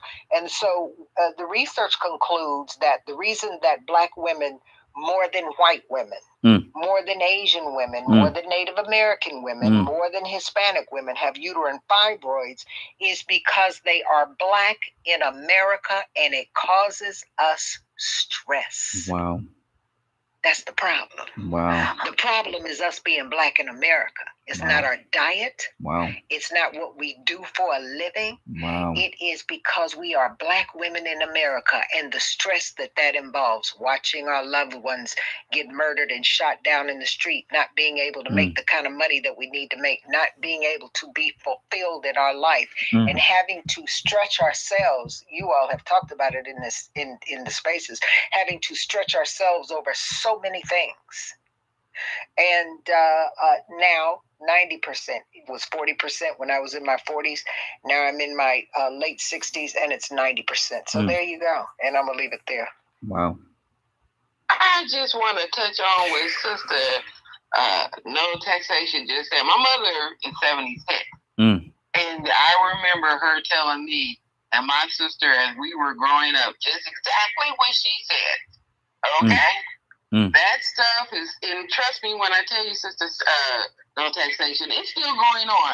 Because they tried that crap on me in the United States Navy. Okay? Oh, you got fibroids. Let's hurry up and take out your uterus. And, you got me mixed up with some goddamn body else. Excuse my language. All right? This is always, it has nothing to do, like she said, with our health or anything else. It has to do with us being Black. They want to keep up. That's the reason why, have you noticed that everybody else's population has grown and we have steadily been at 12 or 13%? You want to know why? Sister Taxation just told you why. Okay? They will hurry up with the quickness and the swiftness. Take out a Black woman's insides for any reason necessary. That is one of the reasons why I will not go to, if my doctor or my nurse ain't Black, we ain't doing it. Because all of them, that include them Hindus, and they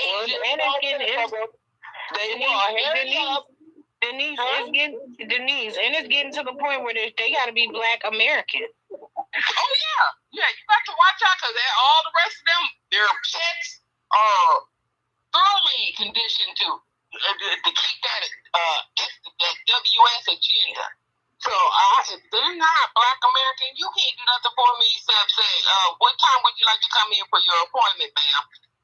Okay, I don't mess around because, like I said, I was here in the United States Navy, and true enough, they sat down and tried to tell me in the United States Navy, oh yeah, we need to take you because you got fibroids. Let's take it out. I had one Black female doctor who told me, I don't know who told you that, but this is what we need to do to fix this issue here. And your fibroids are not even to the point where you need this type of surgery. So I don't know who told you that. I just want to tell the sister that you know what that is.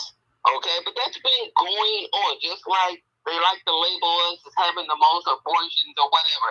All the labels, those people are good about moving the goalposts. Okay? When, quote unquote, Black women were having babies out of wedlock, they were bastards in the whole 9 yards. When Becky Sue started doing it, it became single parenting. Did y'all notice that? Oh, when crack was ravaging all the Black neighborhoods across this country, it's a drug problem, right? Those animals and their drugs or whatever. But when Timmy was over there with his meth getting lit, we have a drug problem in Nancy Reagan with her. Raggedy has got up to talk about, just say no.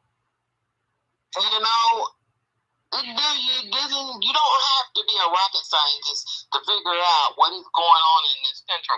And those individuals who want to subscribe to that type of madness that is not designed to do anything except destroy them, not them, but us.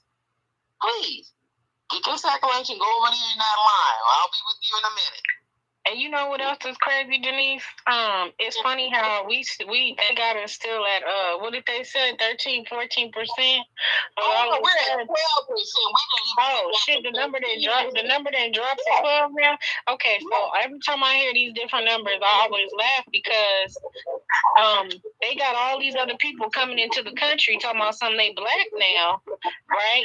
And then you got all these other folks having babies with black people, and those babies apparently are supposed to be black. Then how come the number hasn't changed or moved? So all these people coming into the country that claim they black now, the swirlers having apparently black babies, but you telling me the population number ain't changed? That's what they want you to believe. My case. Oh, I'm sorry. That's what they want you to believe. But let's say hypothetically they tell the truth. Certainly coincides with why all of a sudden they always want to do something to us black women to keep us from reproducing. I'm not here for it. What I did also want to ask is, baby sister, what part of California are you from? I am from Northern California. I'm down here in Sac, originally from Richmond, California. I am, let's see, I don't want to give specific longitude and latitude. How about where the sequoias are? Even the past Bakersfield, not so far as Fresno, but the gateway to the sequoias, the redwoods. Oh yeah, so it's sort of like it's like California. Central California. Oh, Central. Okay. Yeah, so she going towards Oxford. I want to say, I love my Cali people. That's all I'm gonna say. Damn straight. I love my Cali people. Damn straight. Hey, that's what's up. That's what's up. Oh man, love. So I posted something in the Jumbotron that I was listening to its audio yesterday, where they were talking about medical apartheid in the black community, and the ways in which we were harmed. The woman had, at some point in time in the interview, she noted that a lot of times people go straight to the Tuskegee experiment as to use that one experiment as for why we don't trust the medical profession. But she said that the Tuskegee experiment wasn't even the tip of the iceberg. And so if you all would like, you can listen to that audio where she says that the ways that we were harmed in the medical field was in basically all of the ways that you could possibly be harmed. And it delved into the thought processes of the doctors and the Margaret Sangers of the world, and how they basically, essentially what she was saying was how they was basically trying to exterminate us via the medical world. And how that, not to be fooled, they're still doing it to this day, which I'm pretty sure we all know. But at some point in time, she did still say that, we shouldn't have been skeptical, or not that we shouldn't have been, but our skepticism is what led to us not wanting to get the vaccine for the COVID, which, she still feels like we should have been getting more of, as it would have prevented more death. But I do believe that that's still up for a debate. But it's a very good audio interview. It's interesting nonetheless. So if you also get the time and you can watch the video that Black posted, also listen to that audio if you can, because it was really kind of enlightening a little bit.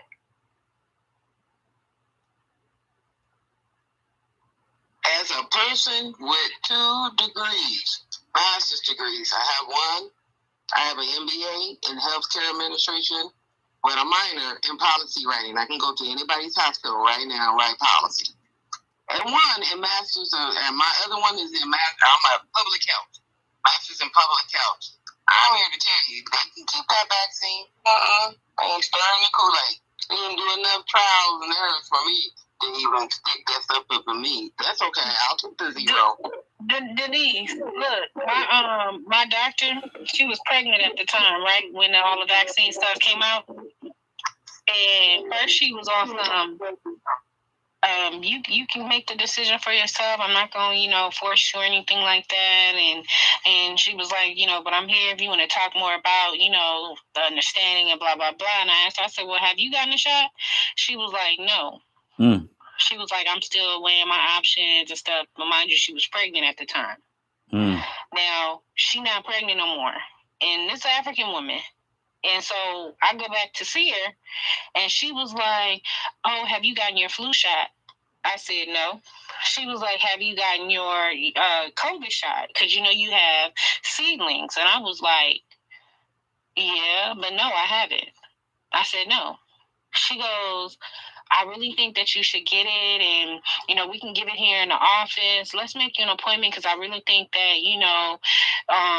that's the responsible thing to do, because you want to make sure you living long, you know what I'm saying, and live long here for your kids and blah, blah, blah. You see how that shit changed up after she had that baby? And so I'm going to say this. They're not going to tell us, but I know my big uncle, my eldest uncle, who passed away recently, he passed away right after he got that shot. And my mother, who they would not allow us to do an autopsy on her, she had just got the mRNA shot, the COVID one.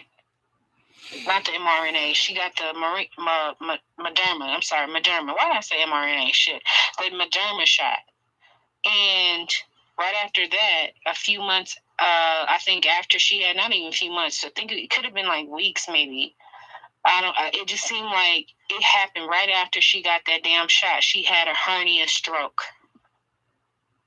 Now, them it seemed really weird that when they came out with those shots, they said who were the most vulnerable? The elderly and the young. Right? They wanted, but they was specifically making sure that us black folks was get your grandpa and your grandma. That way they can't pass down knowledge. And keep the population down. Let's hurry up and kill up all their kids. And there was people in the middle. Oh yeah, you need to have a hysterectomy. Sounds like extermination to me. What does it sound like to y'all? Yes, and I believe that the same thing that happened.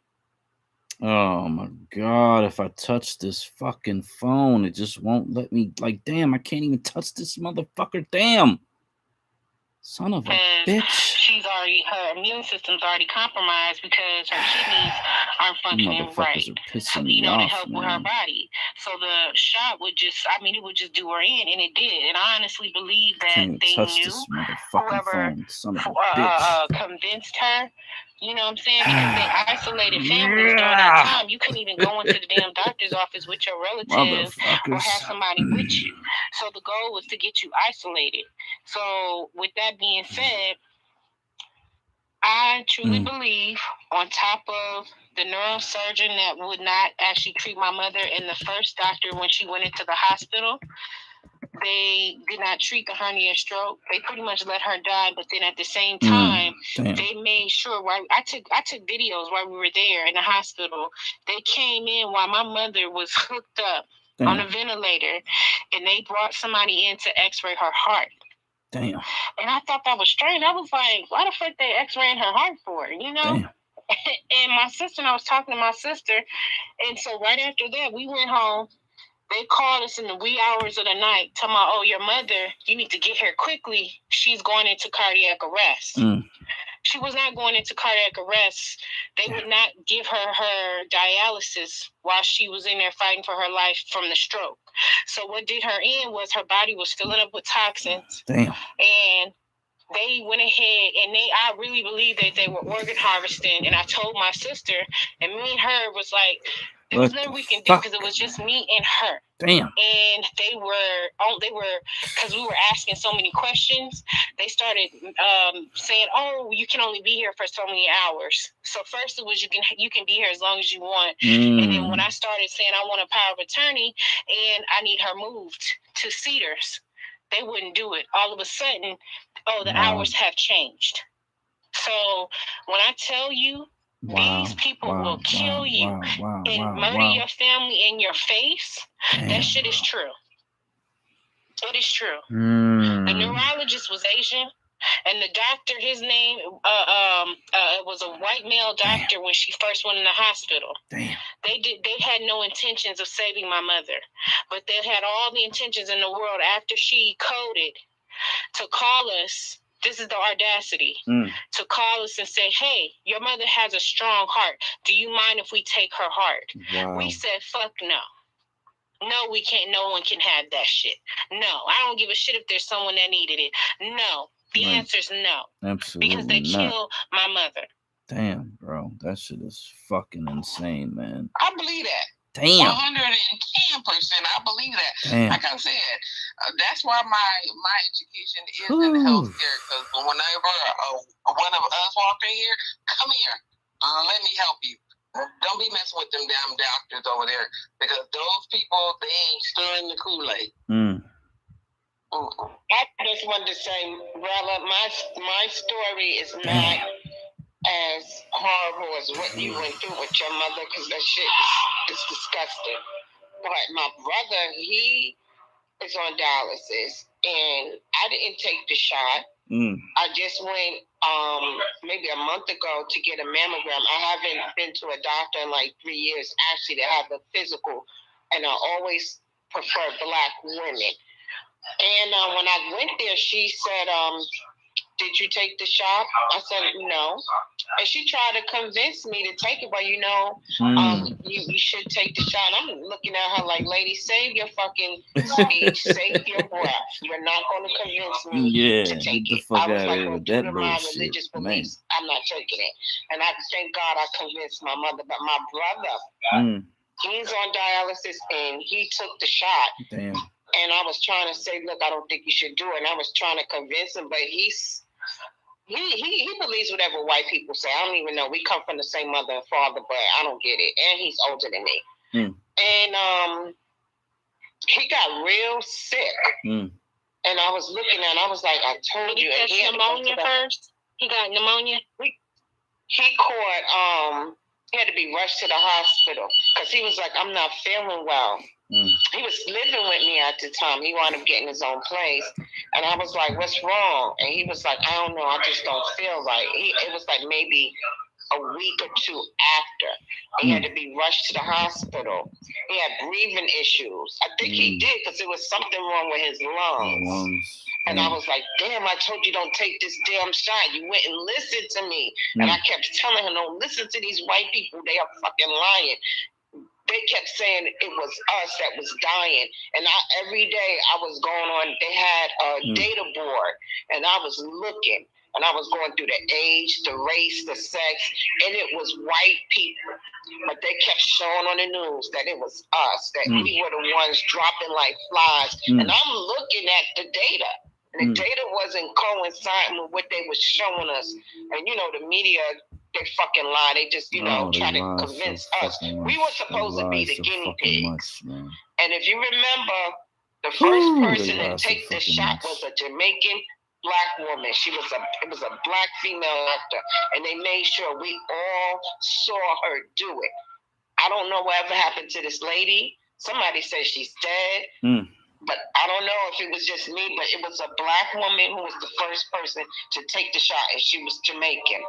And I guess that was supposed to be like, "Hey, y'all, look, she not scared to do it. We were supposed to be the guinea pigs." We were supposed to go first, Black Native, the first, "Hey, y'all, look at this," was when they rolled out Kenzie's ass to say, "Hey, it was a Black woman that created it, so, look, y'all." But then when I went on Kenzie's Twitter page and asked her ass specifically if she took it yet, and a lot of other people did, she responded with no, she had not taken it yet. So how are you going to create a vaccine that you haven't even taken yet, but you all are telling everybody else, especially Black folks, that we need to be the one to take it? I said in that moment right there, they could kiss my ass if they could have that. Well, wait a minute, Trouble. You talking about Kizzy, the one that created the vaccine, the young Black woman. Yeah. I don't know if y'all peeped her game, but they shut her up too. because the first thing she said was, "Black men, they're trying to kill you with this vaccine." Oh, wow. I don't know if y'all heard, that was her first statement, and she did that on Twitter. And all of a sudden, we didn't hear from Kizzy no more. Wow. And now they done brought Kizzy back out. But Black Native, that Jamaican woman, she was a nurse. She's in New York City. She took that shot. She said she did it because she wanted everybody to know it was safe. She's since been back on there, I believe, once this year that I know of. And she was still living and alive and well because she did the boosters and all that kind of stuff. But here's what I found out while it was happening, because I was talking to a group of Black doctors that were meeting, and talking about it, and it was just, it wasn't a formal group. It was a very informal group, and they were concerned. Those vaccines, that was the test run, okay? They'll bring it back. See, what they needed to do was thin the herd, just like Denise said. And they needed to get rid of the people who were no longer economically viable for the country. Wow. But they also wanted to see what it did to the athletes' hearts. Wow. See? And that's why you saw them dropping like that. And you'll still see them dropping. If they took that shot, they'll just fall out. Wow. So it was a twofold thing. They needed to get rid of the people in the nursing homes because they were no longer economically viable. They needed to get to the medically weak, the physically weak in society, because they didn't want to take care of them. You got to understand that this has always been the plan. The other part about it is, here in New York, they tested the waters to see if what would happen if people decided not to get the shot. How far could we push them to say that they're no longer a part of society? So I suspect that when they bring something else back around, and they're going to bring something else back around because that's what they do, they're going to say it's going to be sort of like in China. If you don't do this, then you can't participate in this area of life, because that's what they did in New York. And of course, the firefighters, some people in the police department who did not take the shot, they have since sued and they won, had to take it to the Supreme Court, because what they did was tell the people, well, you can't even come to work. The Hasidic Jews and Black Native can talk about that, or anybody who lives in up and down the Eastern Seaboard and lives around Hasidic Jews, none of them took it. And what Cuomo did, because he was in office at the time, Governor Cuomo, he cordoned them off. They couldn't leave. They had it going by zones. And whatever zone he said they were in, they could not leave that zone. So that's where we're headed in this country. That's where we're going.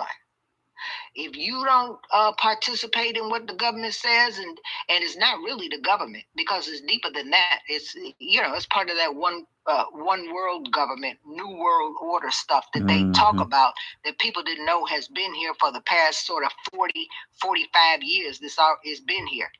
That if you don't go along with it, you're out, like completely out. And you can't participate in any sector of society if you don't go along. That's what's going to happen the next time around. Y'all might be old, I might not be here, but trust me when I tell you, start getting your kids ready. Everybody, Black Native, has been preaching this on here for ad nauseum. You need to learn how to grow food. You need to learn how to keep your body in shape. You need to get your immune system up. What's your immune system? Your gut. You need to make sure your gut stays clean all the time. Even if you mess up, go back and clean it up. There's certain things that you must have in your body now. And you're going to have to eventually go to a trusted organic food, because everything else has too much hormones in it. And man. No. I didn't bring them up. I think it was fucking Black American Homeland who brought this goofy ass up. YouTube documentary. Well, this doctor was talking about how I think it was Black American Homeland brought his dumb ass up. Processed foods. It wasn't me. And how sugar is like the main thing that we really need to stay away from, family. But it was interesting because right after that, it was like, maybe like an hour or something long, but it was so informative. I'm like, these motherfuckers. So, but the next thing that came up to play was this Chinese, Asian, whatever, man saying, and y'all know how I like to stay angry, right? Well, this stoked my fucking fire. He's talking about, black tea and eating a kiwi, all the shit that we do amongst ourselves because we couldn't afford the damn medicine. We didn't have a doctor. We were living off the land. So we peeped that shit early. But this Chinese doctor had the unmitigated gall to say every talking ginger. Oh yeah, there's a significant study that we did. It drops you, and I'm letting you guys know, 50%. So all of the pills that you're taking can be reduced by taking. I just, my upper lip was twitching. I was pissed. For us Black Americans, y'all got to remember, we are the guinea pigs. Everything that you see on television about the, I don't know if anyone has seen this, but there's a commercial where this woman is saying how her eyeballs are even whiter. I don't know where you need to go, where you need to have your eyeballs as white as they could possibly be. But that's on a personal, I guess, whatever. But everything that they're putting out, and it's becoming more and more and more and more and more. You can't throw that out there unless it's been approved or tested. So all of these newfangled shit that they're offering, it's because they tested it on us. And we Black Americans, we have got to fucking remember, Trump said that the voting was rigged, but who did he turn to? He didn't turn to a white voters booth. He blamed some Black women. He threw our shit out there. So we need to take that into consideration when we think of the lesser of these two fucking evils, because he said that the damn voters registration fiasco was done in a Black voting booth. And lastly, I have a heart condition. I'm just so sweet. I don't know why, but anyway, I have a heart condition. So my daughter, she works. She's around a lot of people, and so she, Mama, please. So I'm taking that fucking shot. Mama, please. She got me all the literature. She was looking at me. She was like, I'm crying and shit. And I was like, oh my God, thank God I took the other demon one, which was Johnson, right? And so they kept hounding me to take the second one. So I told my daughter, sit your ass down and give a fuck. I'm not taking that second shot. I say this to say this. When they were telling all of our people, we'll give you $5 in a bag of weed. We'll, drive you with the buses. And anybody that knows Menace to Society, there's this one line where the guy says, man, I'll suck your dick. Okay, that one, okay. They were about to get to that damn point to get our Black asses to take that shot. To me, that's premeditated murder, because they knew what that was going to do. And they knew that you should not have water in your lungs. And that's exactly what that shot was bubbling through our system. And then they had the gall to tell us we couldn't even stand by our loved ones when they transitioned. You can't go in the room. When they knew fucking full-fledged, it would not make a difference. So our loved ones had to die by themselves because they said we couldn't go in there when they knew they had nothing to do with it. I think it's premeditated murder. They didn't ask any other race to go. They were telling us not to have sex with our family members, meaning husband and your wife. No vox, or whatever the fuck it was. So that was premeditated to me. So I don't know about y'all, but I'm just trying to remind y'all, when Trump comes back on the scene, the first fucking people he threw under the bus was us. I let my play. Okay, I just want to say this in terms of the political party. I do not know when we as Black Americans, descendants of slavery, are going to realize that there is no such thing when it comes to us as two lesser evils. Neither one of those damn parties, Republican or Democrat, give a blue fuck. That's right, I said, don't give a blue fuck about us. Okay? The only difference between those parties is one is loud and bold about their racism and hate for us. That'd be the Republicans over there. And the other ones is on the down low with the sugarcoat of how they really don't like us. That'd be a Democrat. I just assume vote for fucking Ice Cube. That's right. That's who the hell I voted for last election. O'Shea Jackson Sr. You got them. Wait, sister. I ask you a question.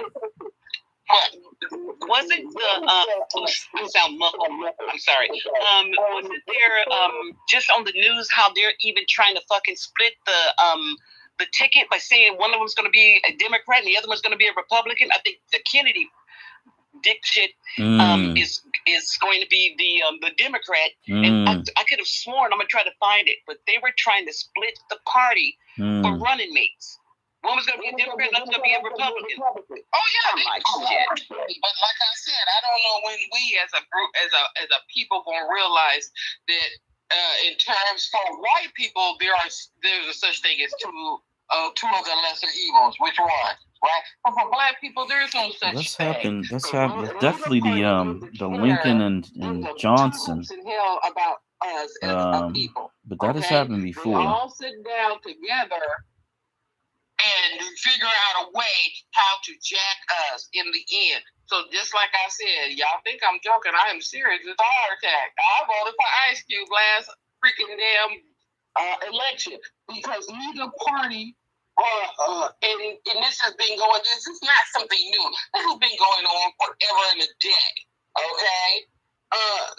To vote for any one of these parties, you're not doing yourself any good. Because people will sit down and tell you, well, if you don't vote, you really can't speak about it. We still can't speak about it even when we vote.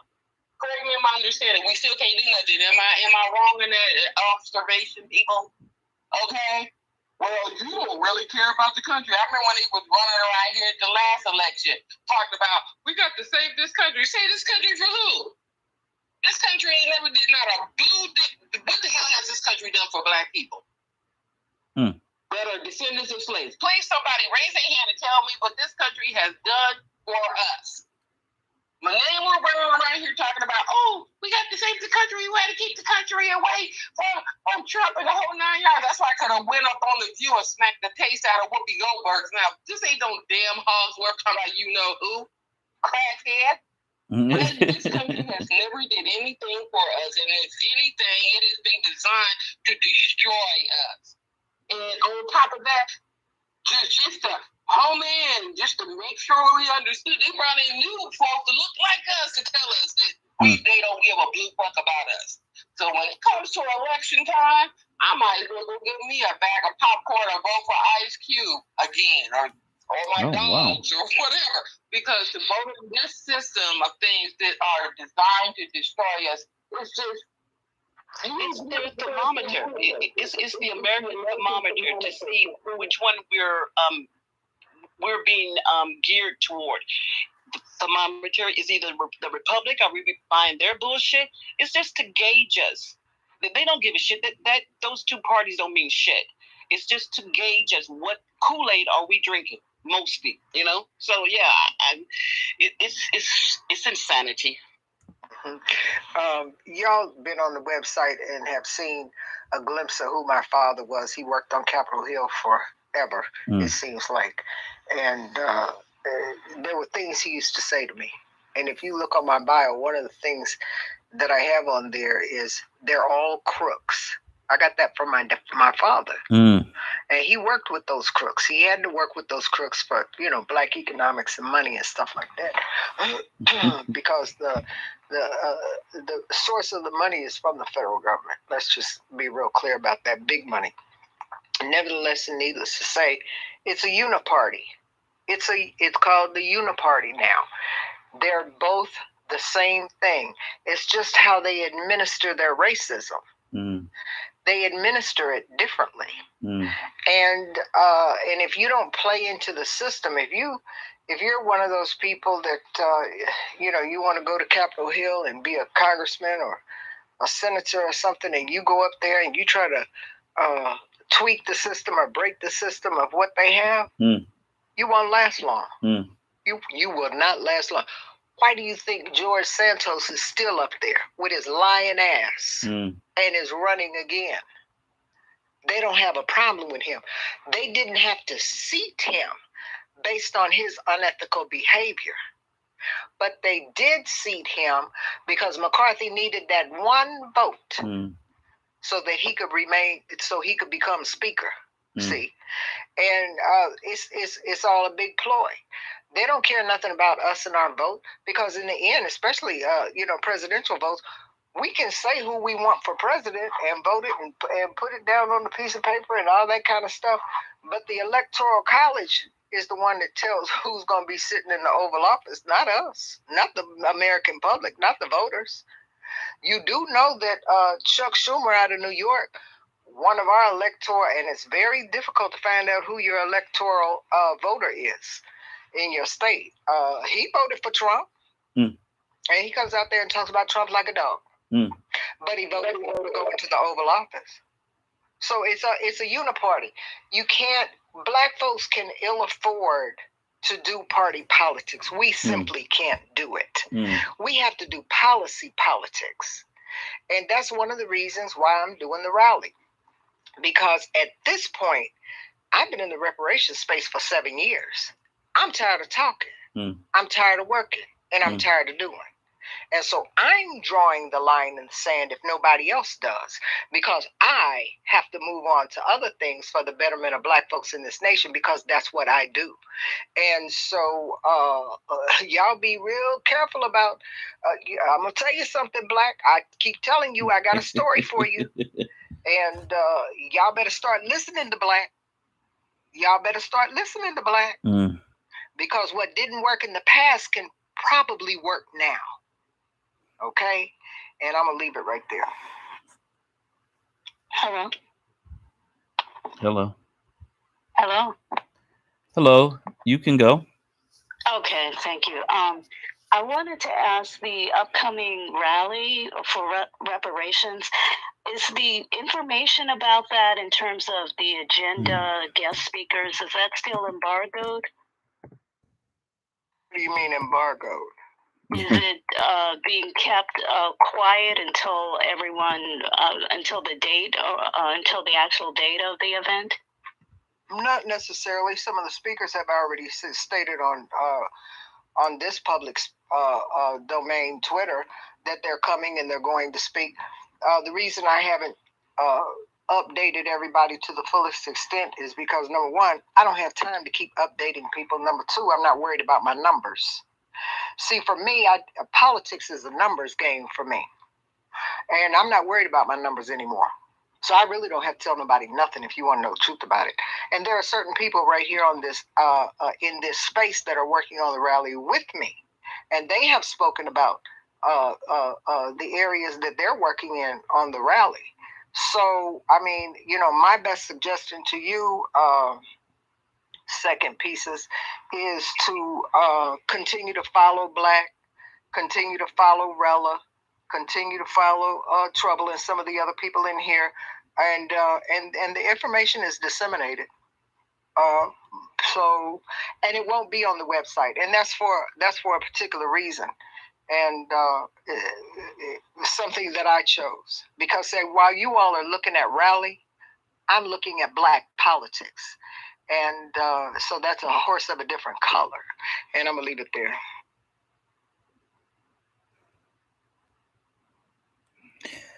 Yes. Let me just say that there are going to be some really important speakers there. And obviously it's about reparations. So that is certainly important. But it's something that you're just not going to want to miss, So whether you can attend or participate or donate or all three, certainly do what you can and help us make this an historical event. Something that you can, tell your children, your grandchildren, your great grandchildren. Absolutely.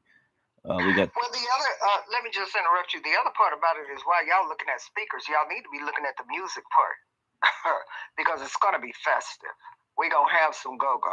We're going to have some DJs. We're going to have a Father's Day program. So it's much more than just people coming to speak. We're going to be at the monument. This ain't Freedom Plaza. Totally different horse of a totally different color. And I'm going to leave it there. I hope I didn't upset you.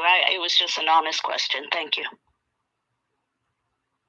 I'm not upset at all, but I keep getting the same question. Who are the speakers? Who are the speakers? And it always comes from people such as yourself that I don't see a face. I had to come out of anonymity for this.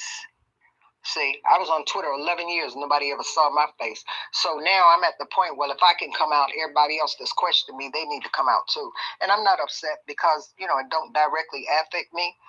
What I do is what I do, and I do it for a reason. I've never needed help before.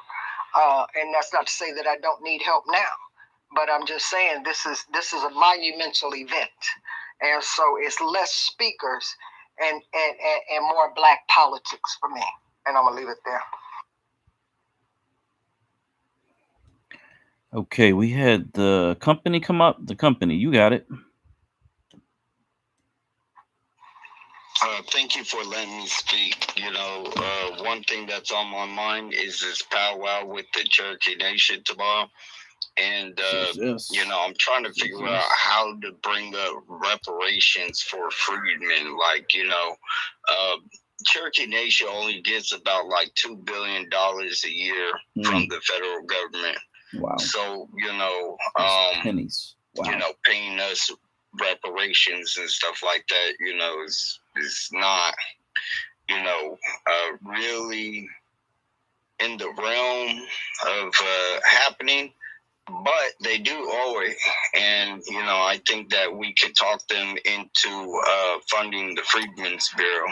At least. That's the least they could do.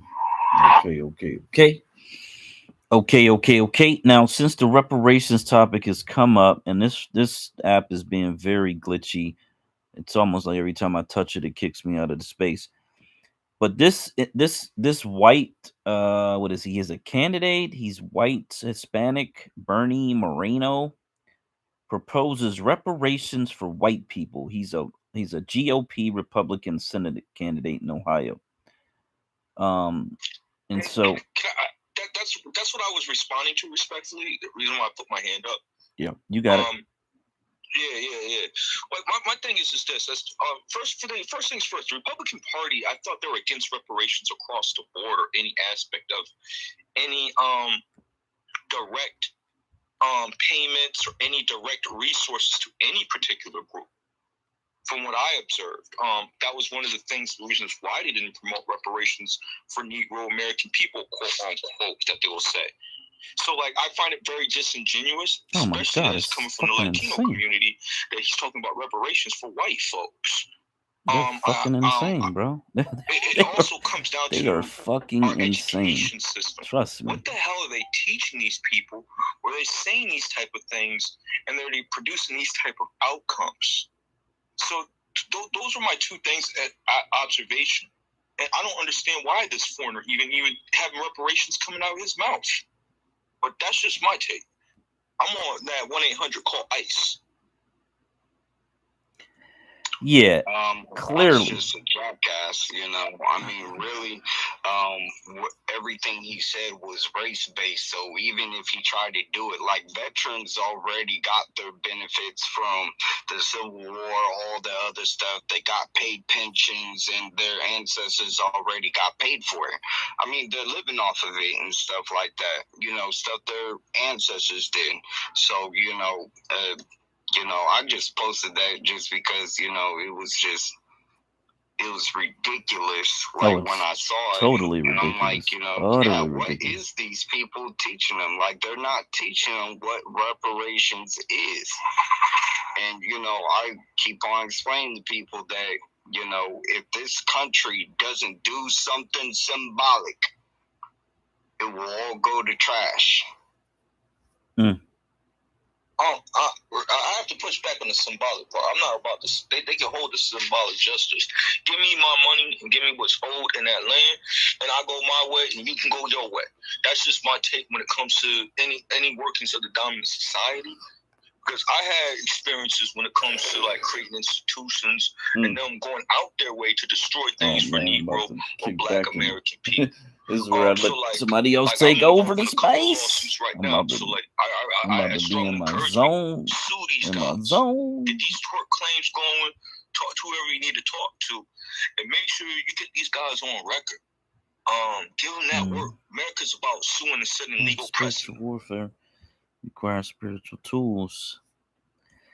Yeah, absolutely. Obviously these people are insane. And so, and then they try to mimic and copy after whatever Black Americans are doing. So, it was the same thing with the BLM. They created WLM, which I see that graffitied in gas stations. It's just they're just weird. What's wait, what the hell is that?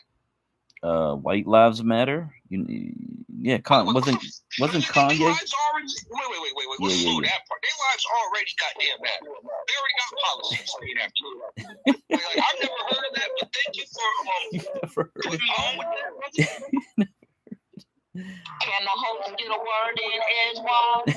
Oh, yes. Sorry. No, I wasn't talking to your sister. No, it wasn't that the shirt that Kanye and Candace Owen had on or something like that? But yeah, no, it's been around pretty much as soon as BLM popped up, they came out with that alternate version. It's like the cross, when they hang it upside down, they're the demons. So everything that we do, they're going to reverse it, and it's going to be demonic when they do it. So, yeah. I think Kanye West, when he did that, he did that in a gesture just to show people that, other people can do something, right? That means that they can walk around with all lives matters, white lives matters, Latino lives matters, whatever the hell that they come up with, but it's only to combat the things that we do. Black Lives Matter isn't something that was created by BLM. This goes back to 1950s and 60s. They just turned it into a hashtag.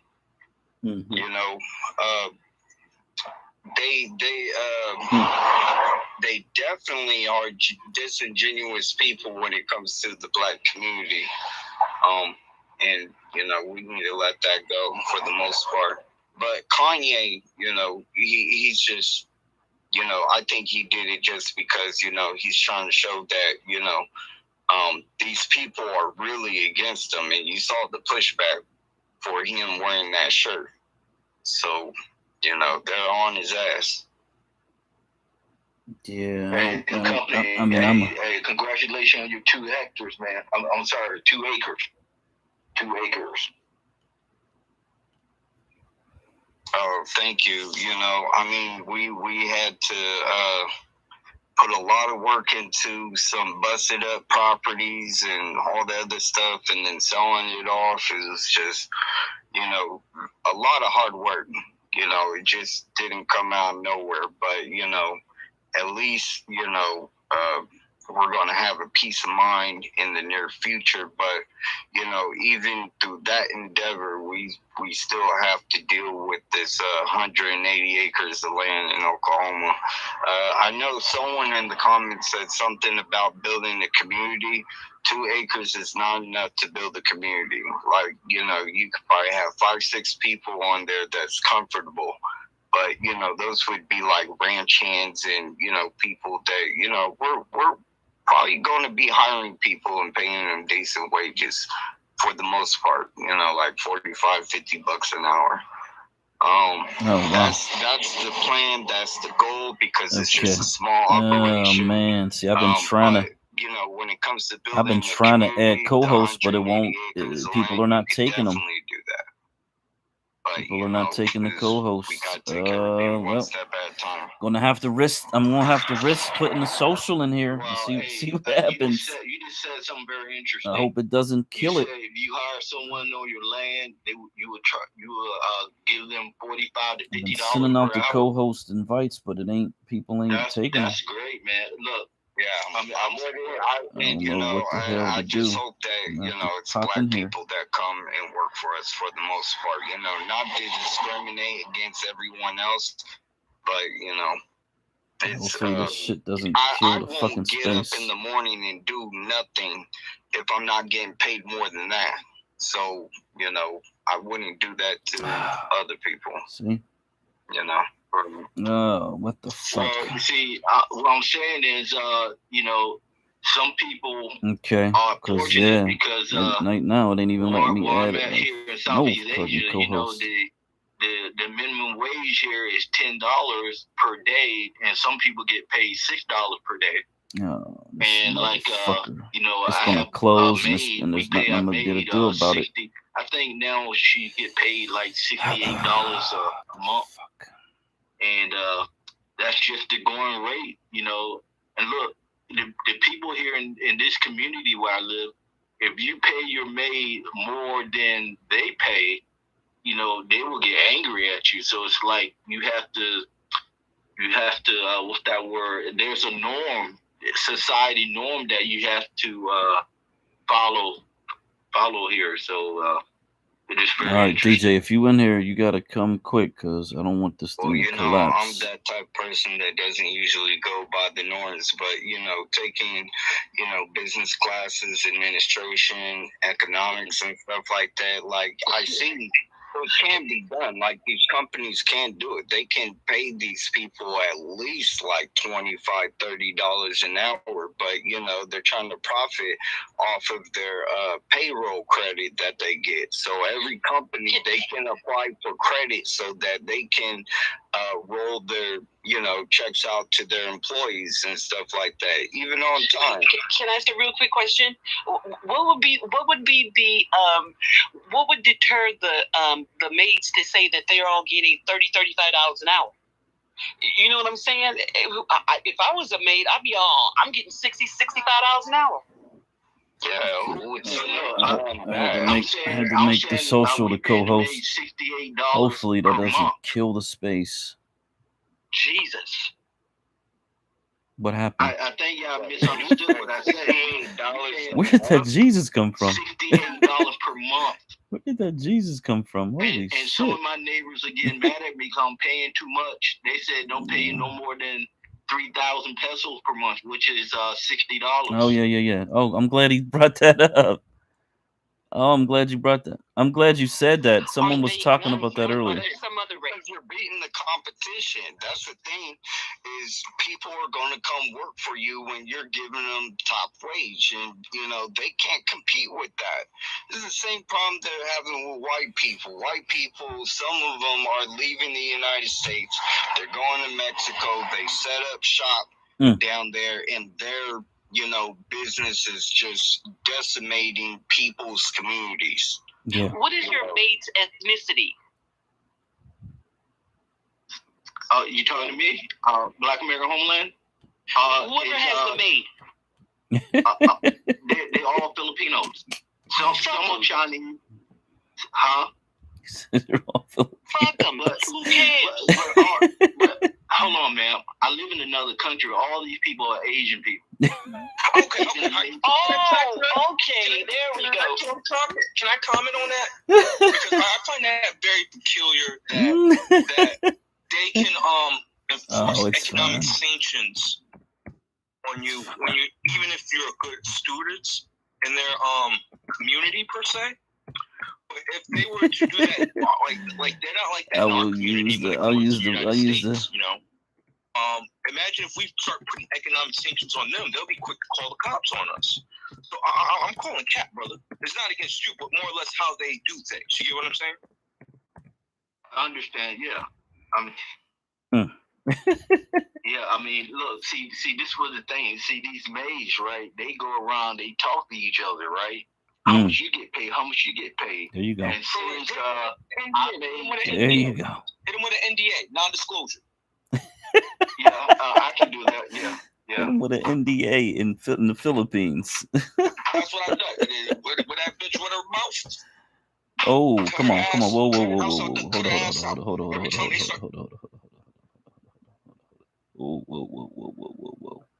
Whoa. Yeah, there's certain words we don't use in the space, and that is one of them. Let's not go there, please. Let's not get into that. Appreciate it. Oh, my bad. I'll get the Christian lenses on then. My bad. With that being said, yeah, cut them out the paint. That's how they're done. NDAs. I got you added as a speaker. Boom, got you as a speaker. I think that's not always possible. I'm just gonna jump in for a hot second. That's not always possible because you got to understand that America is a capitalist system. We run on the Keynes system, supply and demand, so they say. They supply and we demand it. Those other countries don't have that same system. That's the same system, man. It's the same system because everywhere in the world, American goods are sold all over the world. That has nothing to do with their own system, but that has nothing to do with their economic system. And the other part about it is those people think as a collective. We don't think as a collective in this country. We're individualists. And so, it's like cream rises to the top. Who can be the one to get the bag? Competition. That's just how we live. Based. They don't live like that. All right, I'm gonna try this, DJ. I'm gonna try to do the swap-a-rooney. I live in Southeast Asia, right? I'm trying to tell you that. Try to do the swap-a-rooney. Okay? So try to do the swap-a-rooney. Southeast Asia, that doesn't mean that I don't understand economic systems from other countries. I understand, but this is what I'm trying to say, man. Mm-hmm. If you say that in America is a capitalist system and individualist system, well, it's the same thing in the Philippines. The people, the people that run the country, we made it. They don't give a damn about the Black American homeland's holding on to a co-host spot, but he didn't accept it. We have a middle class is about 17% of the population. Take it away from you him. got 3% of the population that's rich. So you got 3% rich, 17% middle class, 80% poor. Right? Damn it. I believe that these people can probably pay people more than $10 per day, but they just don't do that because part of their advantage when it comes to labor is that they have cheap labor. That's why you have these call centers over here, because a call center employee, they get paid $400 per month. That's what they pay. How much a call center person get paid in America? $2,000 a month. Well, in the Philippines, they get $400 a month. Wow. And that's how they save money on what's that word? Outsourcing, labor to another country by having cheaper labor or taking in cheaper labor. And that's where America is headed. You can do the same thing in America, but stay in America. Like, you don't have to go to Southeast Asia to do that. Okay, let me just say this, Ani, before you start talking. That may very well be true. The goods and that come from this country or leave that country or trade or whatever, that absolutely has nothing to do with what I'm talking about. But I just looked it up. The Philippines has a mixed economic system that includes a variety of private freedom combined with centralized economic planning and government regulations. It's a member of the Asia Pacific Economic Cooperation and Association of Southeast Asian Nations. We don't have that. All we have is the Keynes capitalist system, and whoever don't agree with it in this country can kick rocks. That's what they do here. We're a republic. They're not. And so you got to understand, the wages are low there. The Philippines is a republic. The wages and on top of that, I have to push back on that too. Because they want them to be low. They want them to be low. We don't want our wages to be low, and we fight for higher wages. They don't have the ability to do that because they don't have the freedoms that we have. America is, you got to understand, no, wait a minute, let me finish. You have to understand that America is the great experiment of the world. And I think Denise, because of her military background and public policy and stuff, she will agree with me or weigh in on it. We are the great experiment for the world. We're the most free country any other country has ever seen or existed in the world. We're also the most murderous. We also sell the most weapons, So this is an experiment over here. And we're a young country over here. And everybody is waiting for us to fail because their systems have been in existence for a long period of time. Ours has not. And so there's a big difference in how we operate. Most countries in the world are as new as America. I understand what you're trying to. No, I mean America is supposed to be the beacon on the hill. You got to understand our position. We're the war machine of the world. We have the best weapons ever made. Okay, and we have the best technology weapons ever made. And so that's the reason that our economy thrives, because we topple governments and then we build them back up. Philippines doesn't do that. They're not toppling no governments. They ain't got that kind of. They're not, absolutely. But see, look, this is what I'm trying to say, right? America took over the Philippines in 1898 when they defeated the Spanish, right? America took over the Philippines, right? They got rid of Spanish. Now English is the major language in the Philippines, right? America had the Philippines from 1898 to 1947.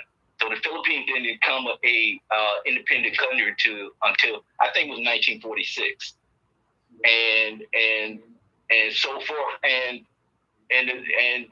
the Philippines, they copied the American U.S. Constitution. They used the all of America's business. What do you call it? Business practices. Yeah, and everything. Look, you get all the Pizza Hut, McDonald's, Chick-fil-A, all that is in the Philippines. So you're right. The Philippines is not 100% capitalist like America, but they try to be a capitalist country. And and they're a developing country, and they're just trying to catch up with everybody else. But like I said, the Philippines younger than America. Most African countries are younger than America. Most South American countries are younger than America. Even many Asian countries are really new. I mean, they didn't become a country, a nation, until the turn of the century, or even around World War II. That's because we do nation building. America does nation building. We topple governments and then we build the nation so that they can become more They do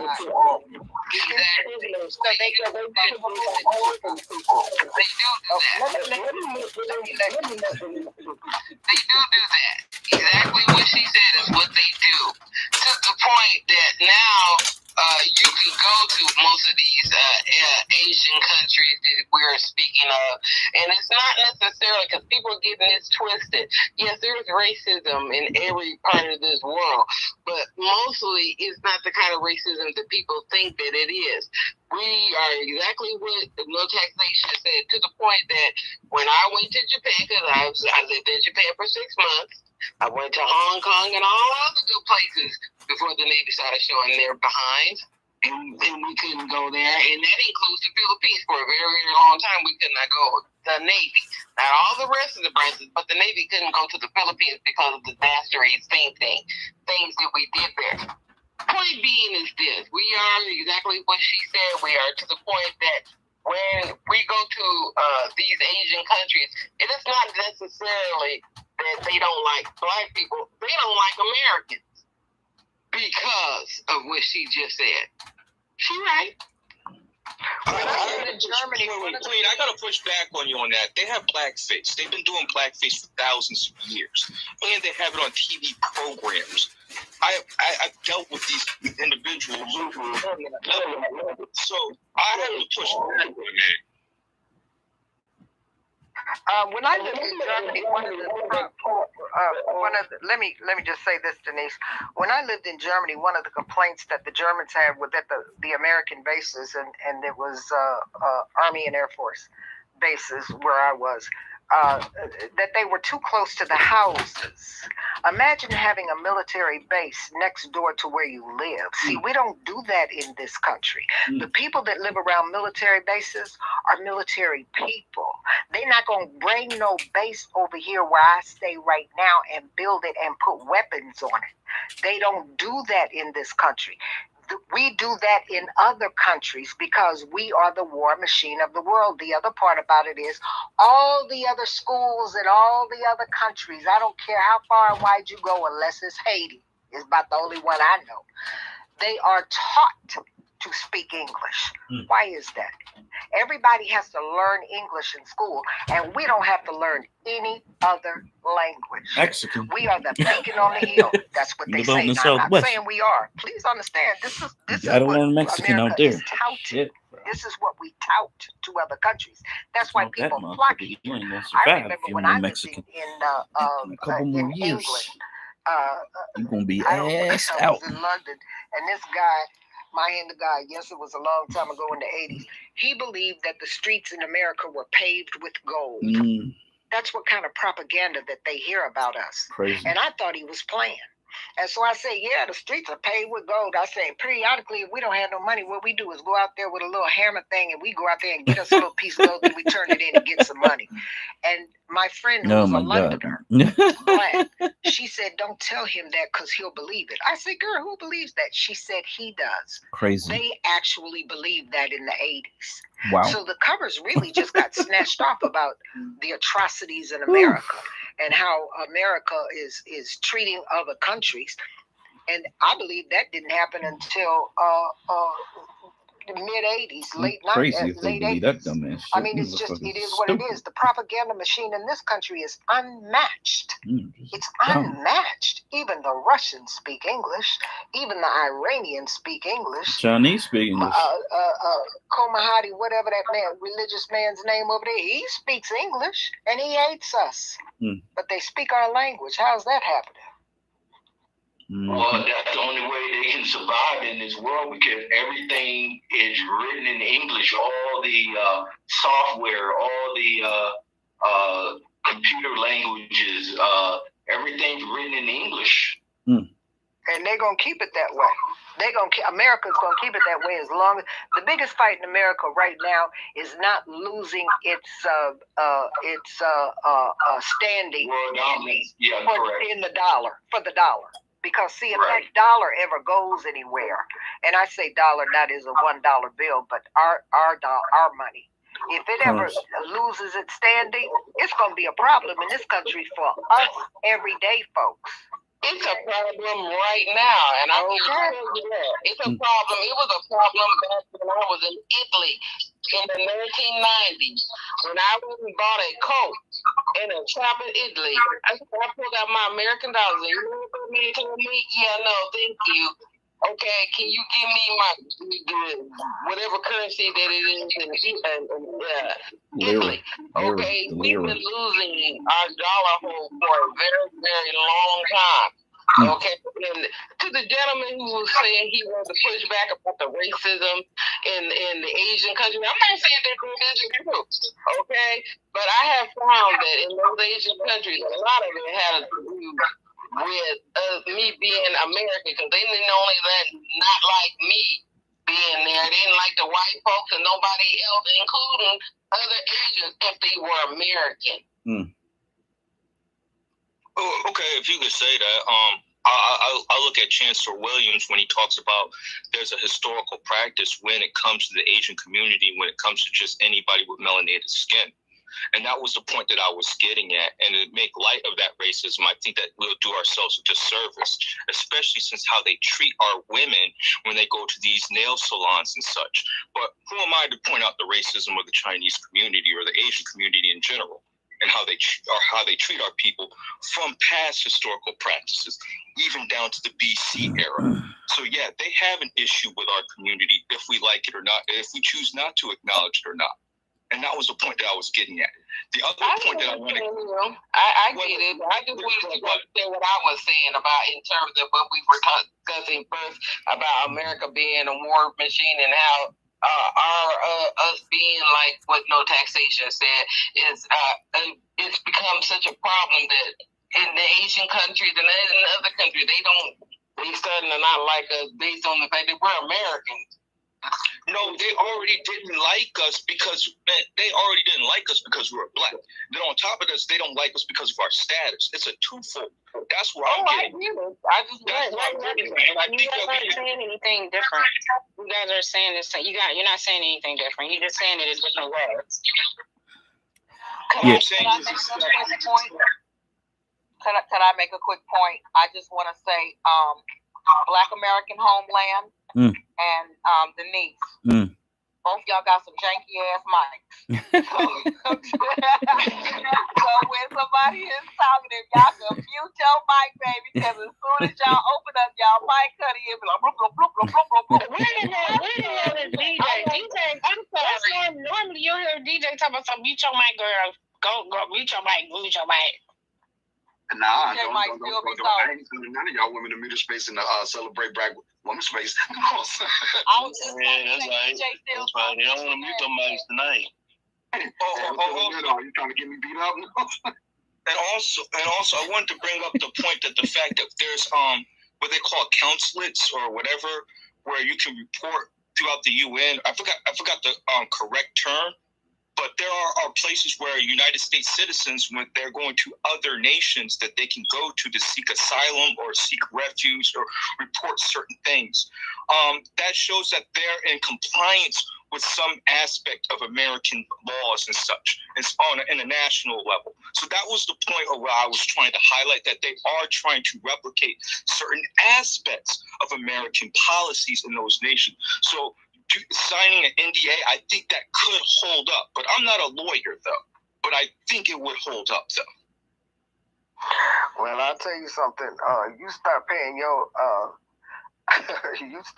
your maid more money. If she ever, I don't care if she signed an NDA or nothing, if she start drinking or having a good time and let that thing slip out, she might get jumped. So you don't give her nothing. Give her the fair wage that everybody else is giving. I'm just saying, because you don't know about them people. But the other thing I wanted to say to Denise, and I wanted to say this before and I missed it. It's something Uncle Dick Gregory used to say to people all the time. He never said it to me because I knew to shut up and listen when I was around him.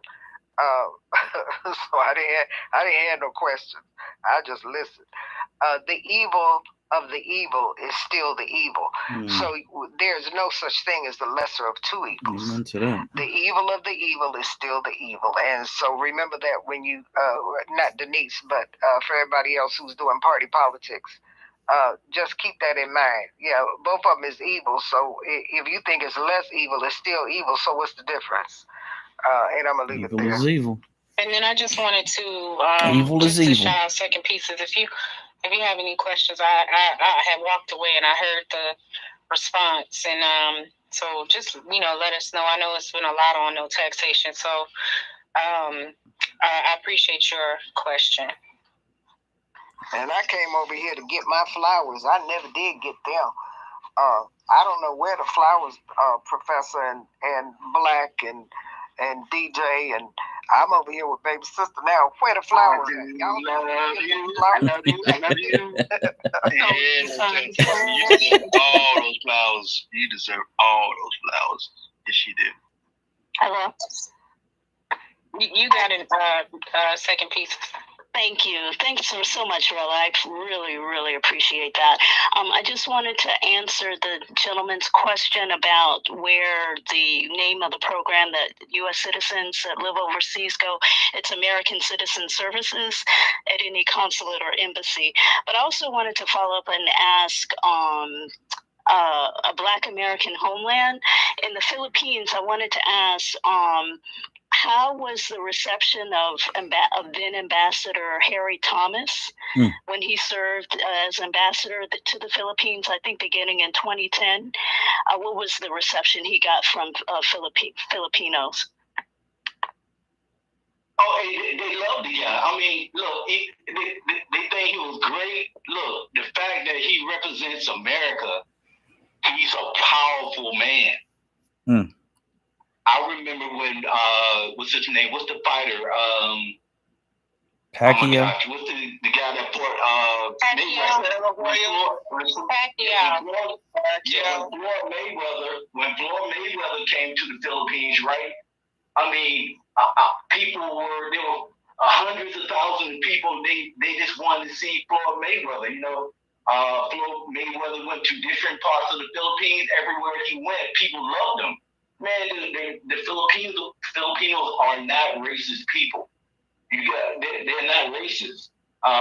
they see you, Black Americans, as coming from a very powerful country, and you are powerful, and you have opportunities to make a lot of money and education access. You know what that sounds like, Black American Homeland? That sounds like the Men in Black scene when he went to that locker and they were like, all hell K, all hell K, all hell J, all hell J. Like, that's what it sounds like. Oh, so it goodness. sounds like just because the way they are and they see Black Americans as being, you know, a worthy people, you know, in the Philippines, that somehow that they wouldn't hold a difference of opinion had if the economic status of them were to change. And I from the things that I've seen and read and heard by different countries, once you go in, not just to destabilize them, but when the United States tries to go in and actually rebuild them up, they rebuild them up, and they didn't become or have such a white supremacy outlook. And then this culture of what hate looks like that we see all the time then becomes the adoption of some of these countries. So that was just my perspective on that.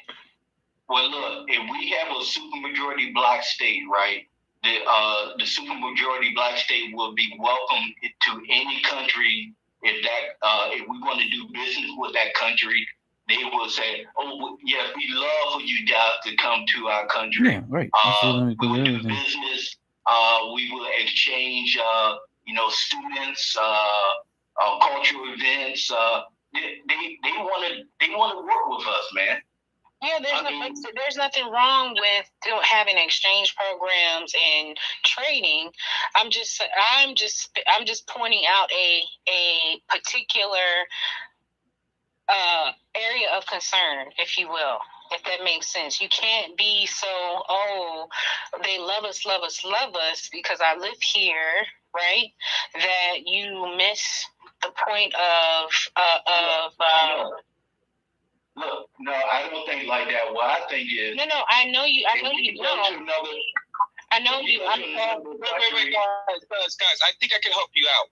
One of the past presidents has made a comment towards reparation, not in a negative sense, but in favor of Negro Black Americans. So, like, they have, on a political sense, on an international sense, have supported us on reparations. I wouldn't go off and say that these guys are bad people if they're saying that they want reparations for the Negro Black American. So, like, that's something that I think I'll help the brother out and throw him a lifeline, because I see he's getting beat up. But he's not getting beat up. He's definitely not. I'm not saying go out there and kick for these guys. Do you understand what I'm saying? That's what I'm saying. Do you understand what I'm saying? Black American Home is not. I'm not saying that we should not trade or get ourselves in a position where we're actually doing business with other countries. I'm definitely not saying that, because economics don't work in a singular way.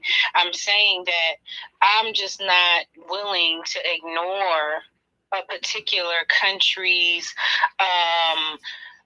love of us as a people, and then turn around and become the prey of these people because oh my God. Look. If I'm telling you, I will commit suicide today. Don't commit suicide. If you think the Filipino people are going to take advantage of Black Americans, how in the hell that is that going to happen? I don't they think don't have people. Black American Homeland. They don't have the capability of doing that. But I'm not talking about the people itself. I'm talking about their government. So when we're talking about trading with other countries, we're talking about dealing with their government, not the people, but the people who are in charge of their government also have a mind of their own. If their job is to make sure they secure money and contracts to help build up their country, let the shoe be on the other foot, that they are able to outsource and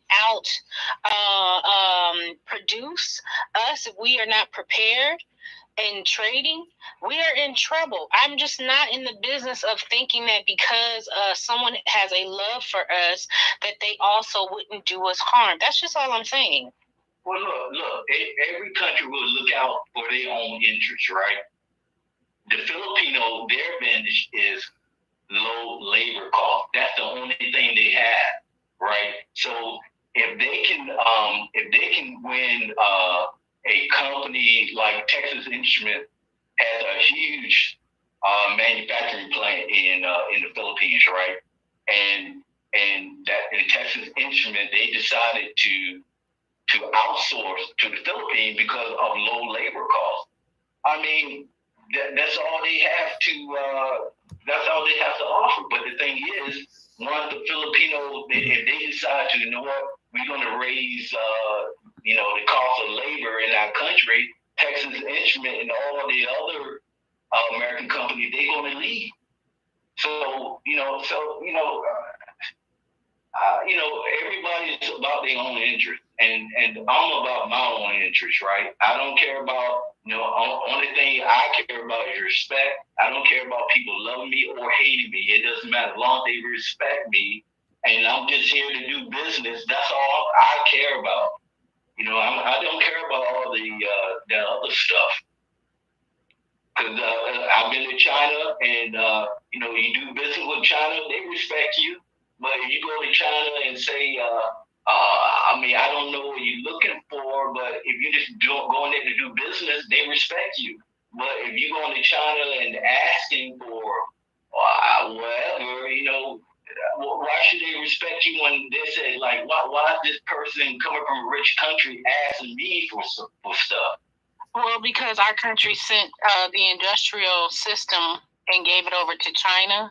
And so if I have to go and do business with China, it's because they right now have the eye of the trade, because the industrial system was sent over to China. Now, when we reverse that shit, then yes, I definitely wouldn't care whether or not that they had respect for me. But I actually, my father taught me to keep my head on a swivel. And my uncles taught me the same thing. And my mother taught me to make sure that I keep my eye on my purse. So I'm going to say it to you like this. I would never go over to another country and disrespect the culture of that country, but I'm not going over to another country and not know the lay of the land and believe that somehow these people have a love for me because they allowed a few black people over here or someone from the country that have a family with the people over there and think that they don't have ulterior motives. Right. Never this is the thing, right? This is the thing, right? If you go to another country, right, the only thing you can expect is that they will treat you respect and treat you like any other foreigner that come to their country. That's all you can ask for. They're not going to give you anything special. They're not going to do anything special for you. They're going to treat you like any other foreigner. And that is that they might think you have money. They might think you have connections. They might think you have this education that they don't have access to. But other than that, man, they're just going to treat you just like anybody else. They're not going to treat you like you used to be a slave. We're going to treat you like a slave. They don't think like that because most of their people are poor.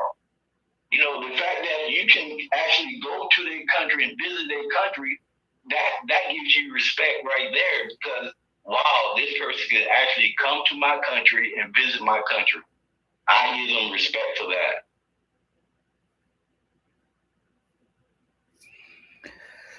Okay, so I thought I heard earlier, I wasn't able to jump in, that we had a sailor, a Navy sailor in the space.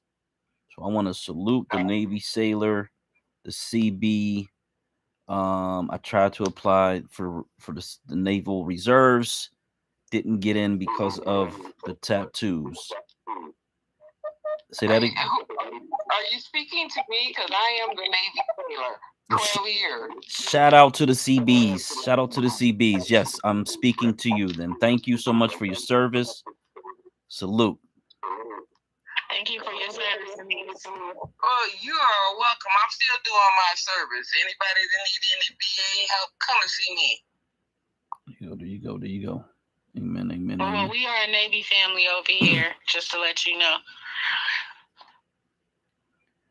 Well, shout out to the CBs in your family.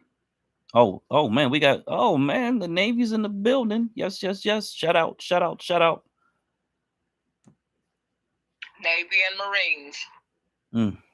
Love. All love. Okay, the commander's got his hand up.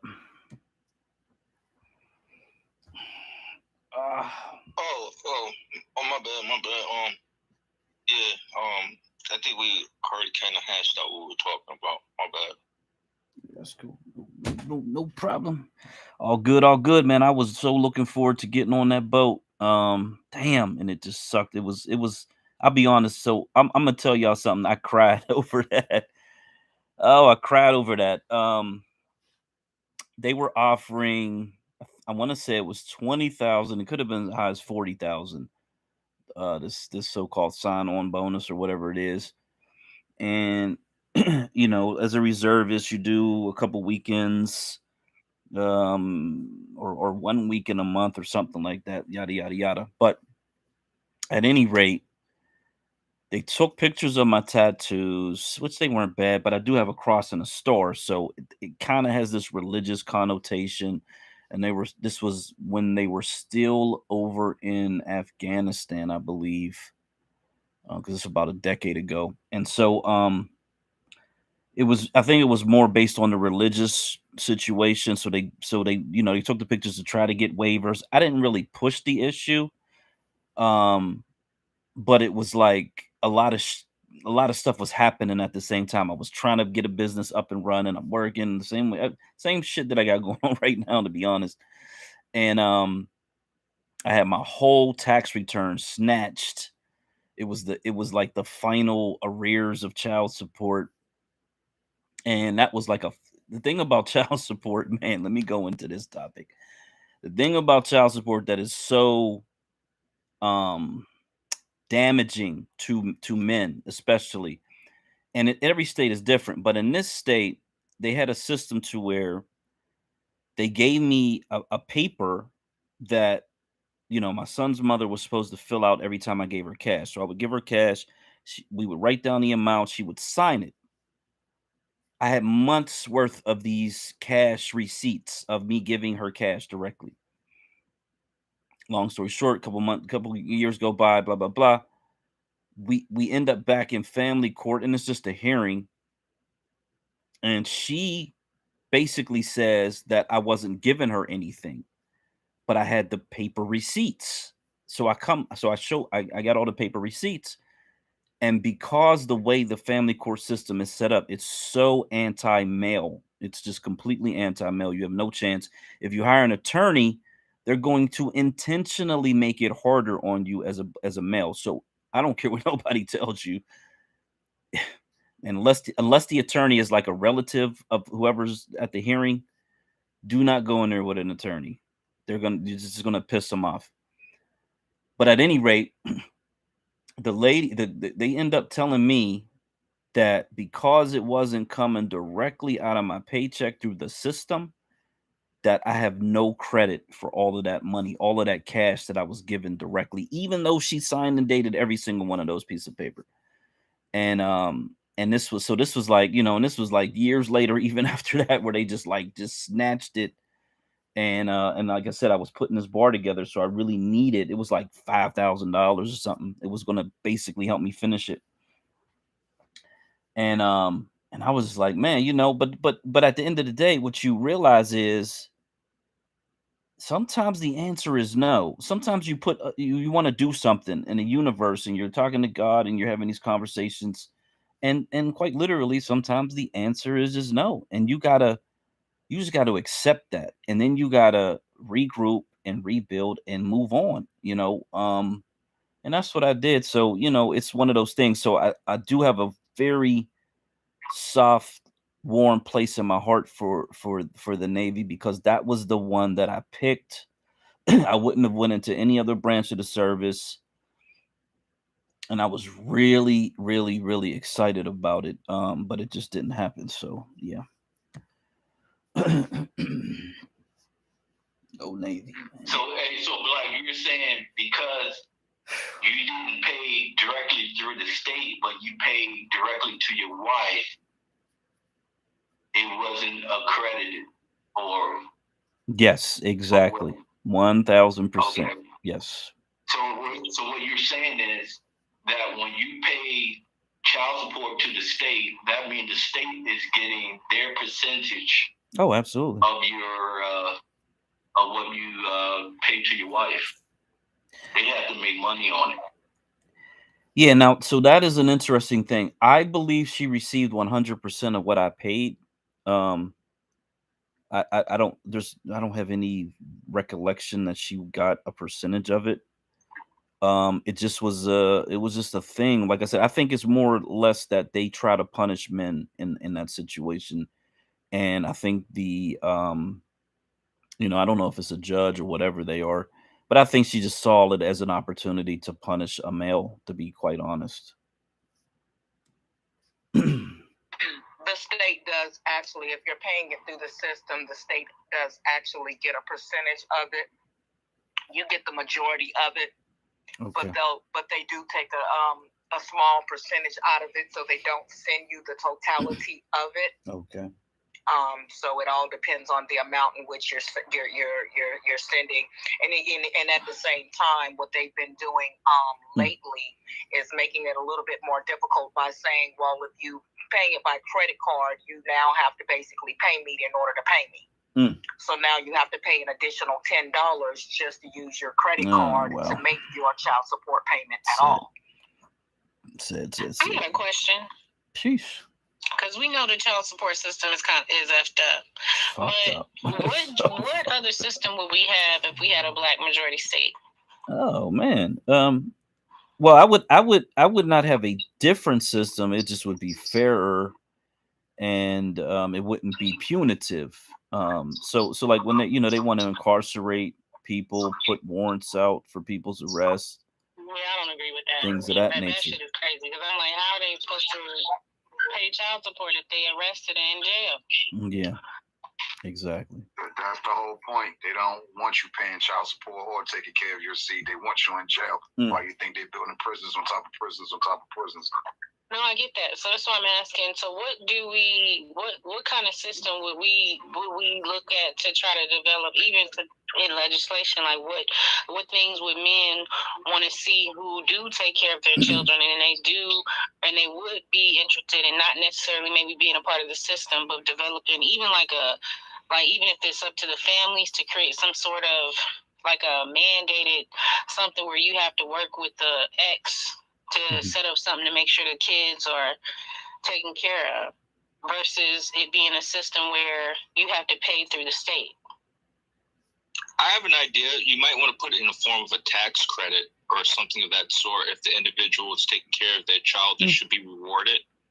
I don't see that is being encouraged, And I think in our community, we need that type of encouragement to have that type of stability for both males and females. That's just something I would suggest. Well, they have, you mean like an additional tax credit outside of what they give us now? Yeah, they have tax credits for gays. They have tax credits for this and that and the third. So why can't they devise a tax credit for for keeping men in the household, or having men that are active participant in children's lives and stuff like that? I think that's encouraging. I think that supports family, unity, nuclear family and such, But people don't like my stance on things. It might be a little too conservative in that regard. No, that's a good thing. It's a good thing. But let me explain to you why the state is not going to determine that. So there is the earned income tax credit, which mothers typically get, or the parent, let me say the parent gets, and I would get that. So when I would file my taxes, I would get the earned income tax credit. It was whatever it was, some standard deduction, and then I would get some of the tax money back that I paid into the system, and and I would basically spend money on my child, and then she would get a portion of it. But that's federal tax money, so that's the federal government. At the state level, we're not taxed in a high enough percentage where it would really, really, really make a huge difference. So I think it depends on the state, because California got some of the highest state income tax. Yeah, but we're just specifically talking about. I'm saying so not to actually. I was saying that outside of the child support system that we have now, what would be a better way, as you said, like create more of incentives where that would actually assist the father to add support to the household, even if if he's not in the home, but he is the father of the children. I think that might encourage more men also who do have children with women to be able to support their families financially, because I think the issue is there is a financial strain on Black men, even for the ones that are in the home or out of the home, but specifically the ones that are not with the mother, but they have children, and they need. I don't think sending them to jail and anything like that is actually helpful. And for the state to take money out of money away from the children, out of the man's paycheck that needs to go to the children, that to me is a problem. So that's the piece I think that we definitely probably we need to do better and work on in that regard, because it shouldn't be a thing where a man and a woman who somehow can't be together but they co-parent well should be struggling or in regards to supporting their children. But Black men do need help in that area. Well, I'm not making a comment. What I would like to see from a Black majority state is for the courts to be restructured when it comes to the whole conversation of child support. Because like you said, Rella, when it comes to the man being in jail, that does absolutely nothing for the family situation. It makes it worse. I've experienced it. When my husband decided that, it was the principle of the matter, because he was taking care of his kids. He just didn't have the money to give them from the time frame when we needed to utilize their systems. So what I did was I went to the court to eradicate his whatever it was that he'd owed back pay, which I came up against the Department of Social Services lawyers who were trying to impede what it was that I had went to do. And the judge had even wanted to say, well, why don't you just take this amount but leave that amount on there? But I wanted to eradicate the whole amount because it was the principle of it. So my thing is, child support is not just about money. So when it comes to the court, when I say it needs to be restructured, there's also other things that kids need besides just money. A large portion, they need money in order to survive. But child support has to come from you supporting your kids, being in their lives, helping with homework. Can you get them when they're sick? Can you take them to daycare? Can you be the daycare if you're not working? Can you provide a safe space for them while these things are going on? And so, yes, there needs to be different types of incentives, and not to say that you should be incentivized for taking care of your kids, but there should be some incentives there to help you if you need help in that department, rather than punishing you for not being able to help. I agree with that. Okay. Definitely. Hey, Rella, now look, I'm very, very conservative on this topic, right? Okay, I'm going to tell you exactly how I see it, right? Okay. Okay, I'm 56 years old, so, I'm an older person. I have a family. I've been married for over 2 decades. Okay. Now, the way I see it is, if the state can force a man to pay child support, why can't the state force the man to marry the woman that he got pregnant? That's insane. Meaning that if the two get together and they form a child, then the two have the responsibility of taking care of that child, meaning that they should get married. The the state should it should be some type of law that these two people have to get married. And no way, Jose. No way, Jose. No way, Jose. Okay, so here's my response, and this is not a response based on age or anything like that. We're just talking. I'm not going to say that the state should force two people to get married. That's because insane. in some cases, some people actually are getting divorced and they have children. And so, with that being said, it to me, forcing people who fall out of that's not conservative. That's insane, bro. For whatever the reason, is not going to solve the issue, because you're going to start seeing people unaliving their families, as we've been seeing lately. And so I think what we really have to talk about is we have to talk about a way, how do we support a family in its totality, even if the two adults are not able to coexist under one roof, but we keep the unit of the family healthy by making sure the parents actually have a financially and a supportive resources for the man and the woman, so that way they can actually make sure the children are okay. I understand the core value of having a Black family home, right? I'm all for that. But we cannot say that everyone in a Black majority state is going to have or going to be able to be married to the same person, because as we're seeing today, that people are meeting other people, or they're divorcing, or they're having children out of wedlock, and church and state does not mix. So we have to be a people that are able to address our community issues without I think force feeding our personal values on everyone, if that makes sense. I have a question then. I would suggest parental care then.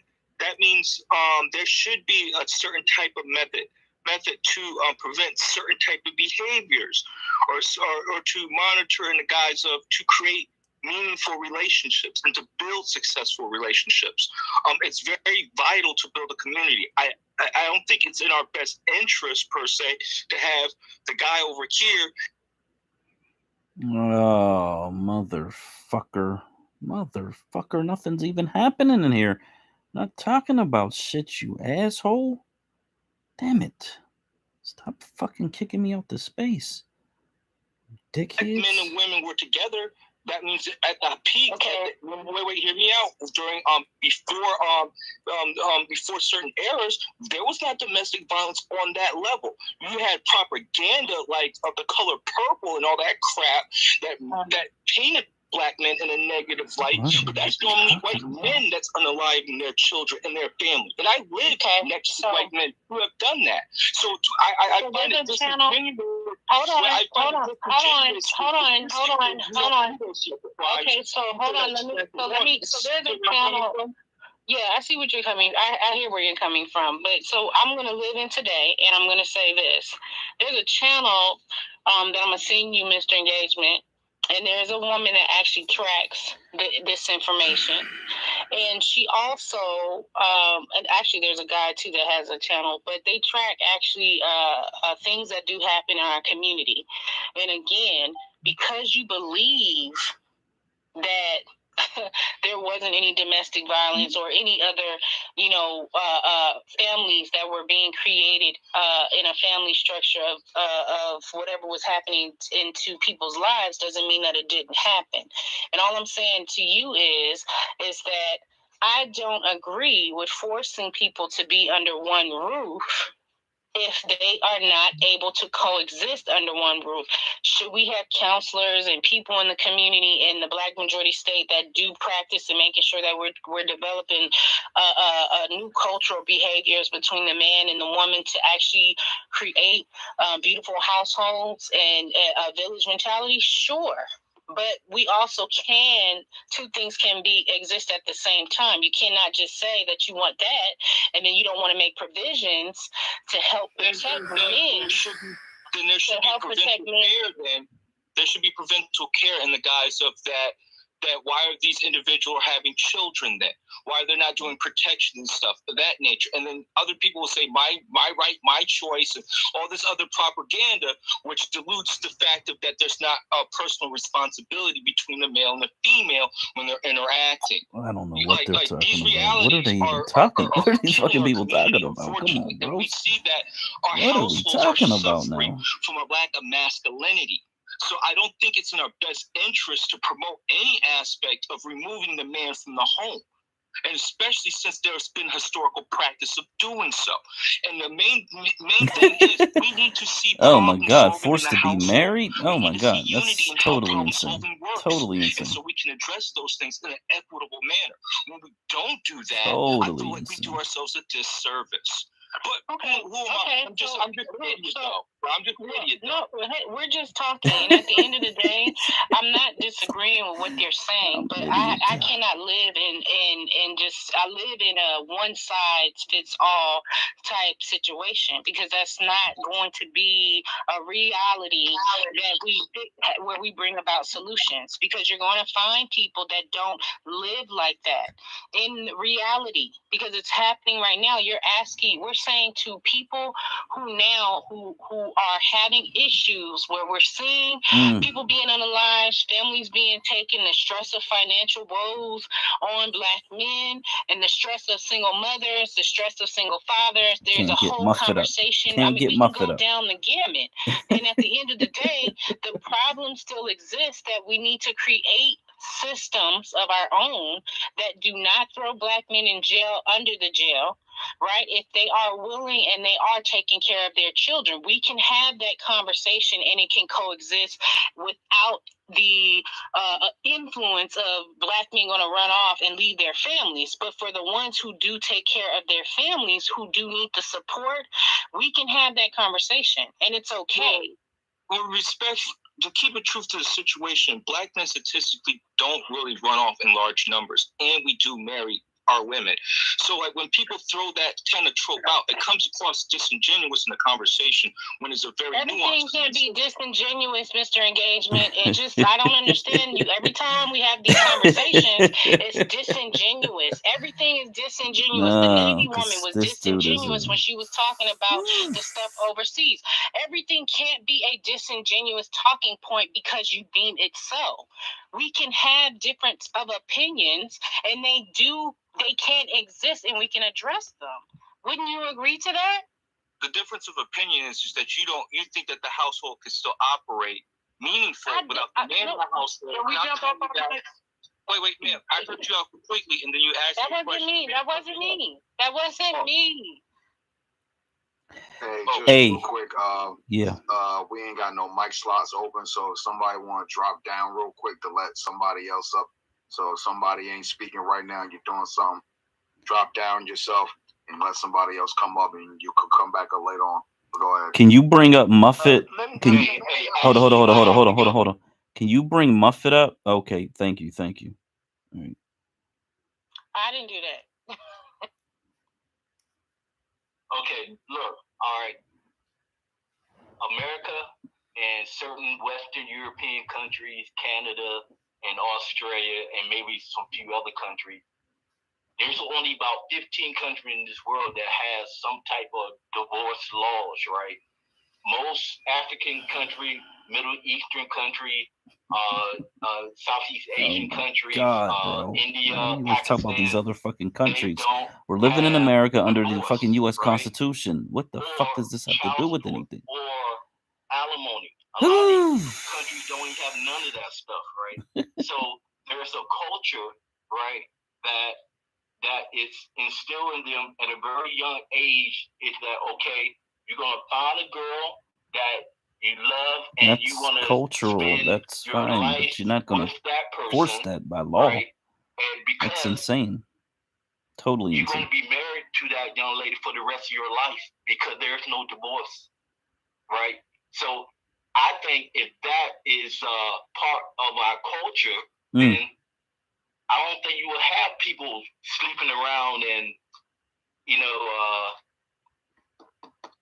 oh, that's insane. That's insane. So I'm gonna say Oh man, I want to jump in here so bad. I want to jump in here so bad. You got it. Okay, yeah. So let me, because I want to relate two stories to the child support. That's unconstitutional. It wouldn't fly in this country. It would be thrown out by every court in this country. So we're not going to force people to get married or stay married or any of that. But to Trouble's point, why can the state force men to pay child support? They are doing that now. I will tell you why, because and this is what they will tell you. It's for the protection of the child. They do not care about the parents' activities at all. It is for the child. And so they are going to force you as a parent to take care of that child.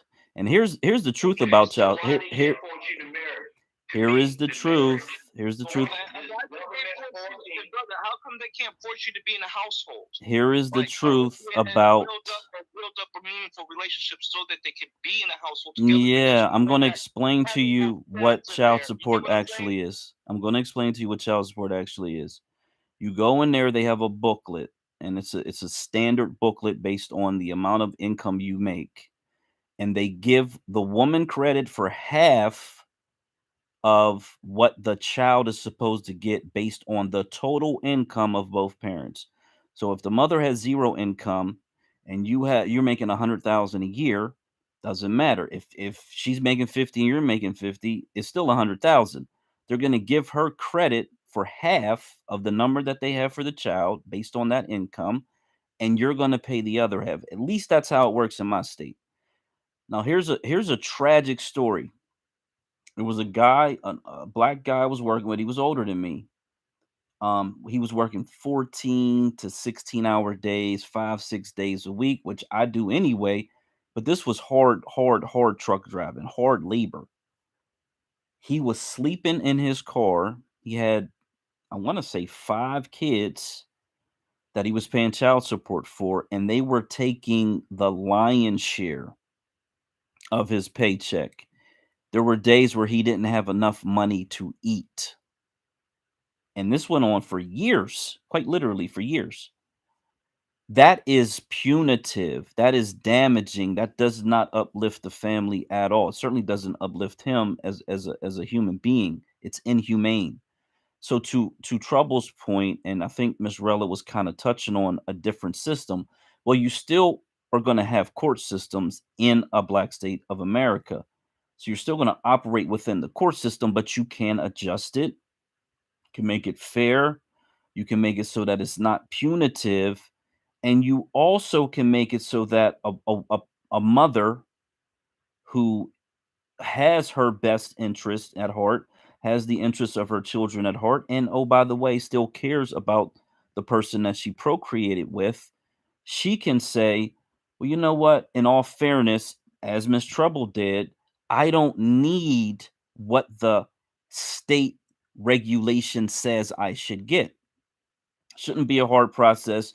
Shouldn't have people telling you to go for the maximum amount. It should be a simple conversation or a simple piece of paper that you fill out, and or a computer screen where you adjust the payments to make it so that the man who actually is working, who actually is supporting, who's picking his kid up on the weekends, who is buying his kid clothes and shoes and hats. Oh, that's another thing they'll tell you. No matter how much money they're taking out of your paycheck, that's the minimum. You're still supposed to do all that other stuff too. They do not care, quite literally, just so you understand. And so, yes, you can do it way more sensibly, way more fairly, and that goes across every aspect of the society. This is one particular thing we're talking about, but you take that same attitude and you use it throughout the whole entire society. The thought of forcing human beings to cohabitate sounds like enslavement to me. It's not something that would be beneficial for a society, especially not an American society where we don't live in some far eastern country where they have thousands of years of culture that that they have thousands of years of culture that they've built this culture upon. You're not going to change that just because you have a state. You still live in the United States of America. You're still being bombarded with all the programming and the images that occur in this country. And so if people choose to do that, so be it. God bless them.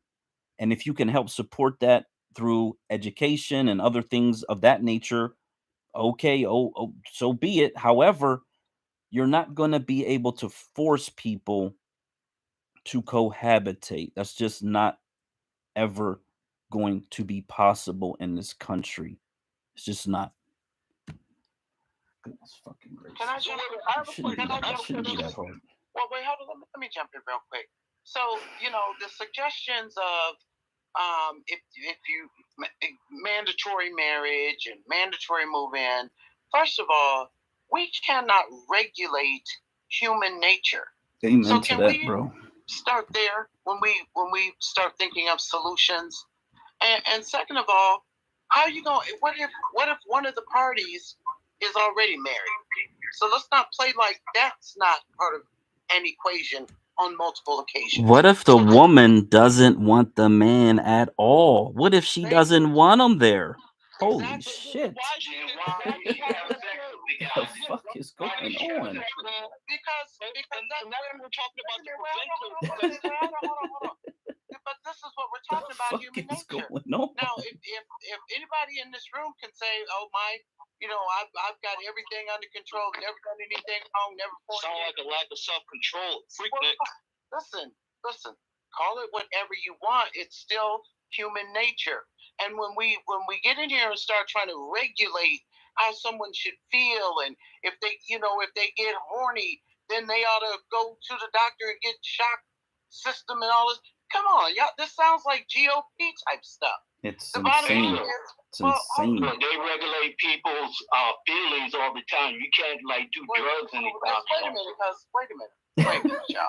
Y'all come with the GOP standpoint, and everyone's entitled to their view. Whoa. I never said I was GOP, man. I'm just saying that I was. Hold on. See, human nature. There's some aspects of people's human nature where they can't hear, and they choose not to listen. What I'm getting at is those aren't solutions. If two people, me and Mrs. Jones, both of them was married, then what you gonna do if Miss Jones gets pregnant? Okay, what you gonna do? Happens all the time. Get fined for adultery, right? Sir, let me say something. Bro, just let her finish, bro. Let her finish. Everybody needs your mic, man.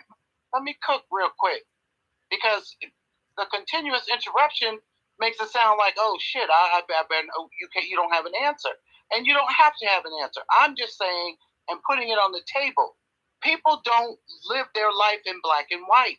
Some people are fucking their best friend's husband and their best guy's girl or whatever. However that equation works out, it be like that sometimes. Yes. People have one night stands. Right. That's human nature. Shit happens.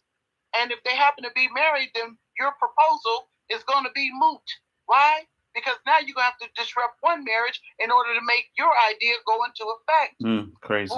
One thing that did make sense, I think, was Black Scenario.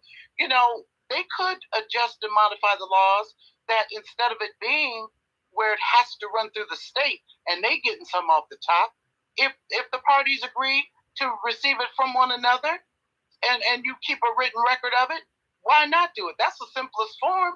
It is the simplest form.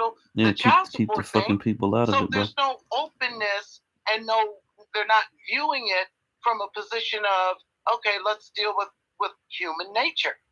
And then with the fact that the state gets to take a little something off of it, there's that ain't right. But if you are going to have these side deals, then should you be entitled to welfare and food stamps and TANF and all that kind of stuff?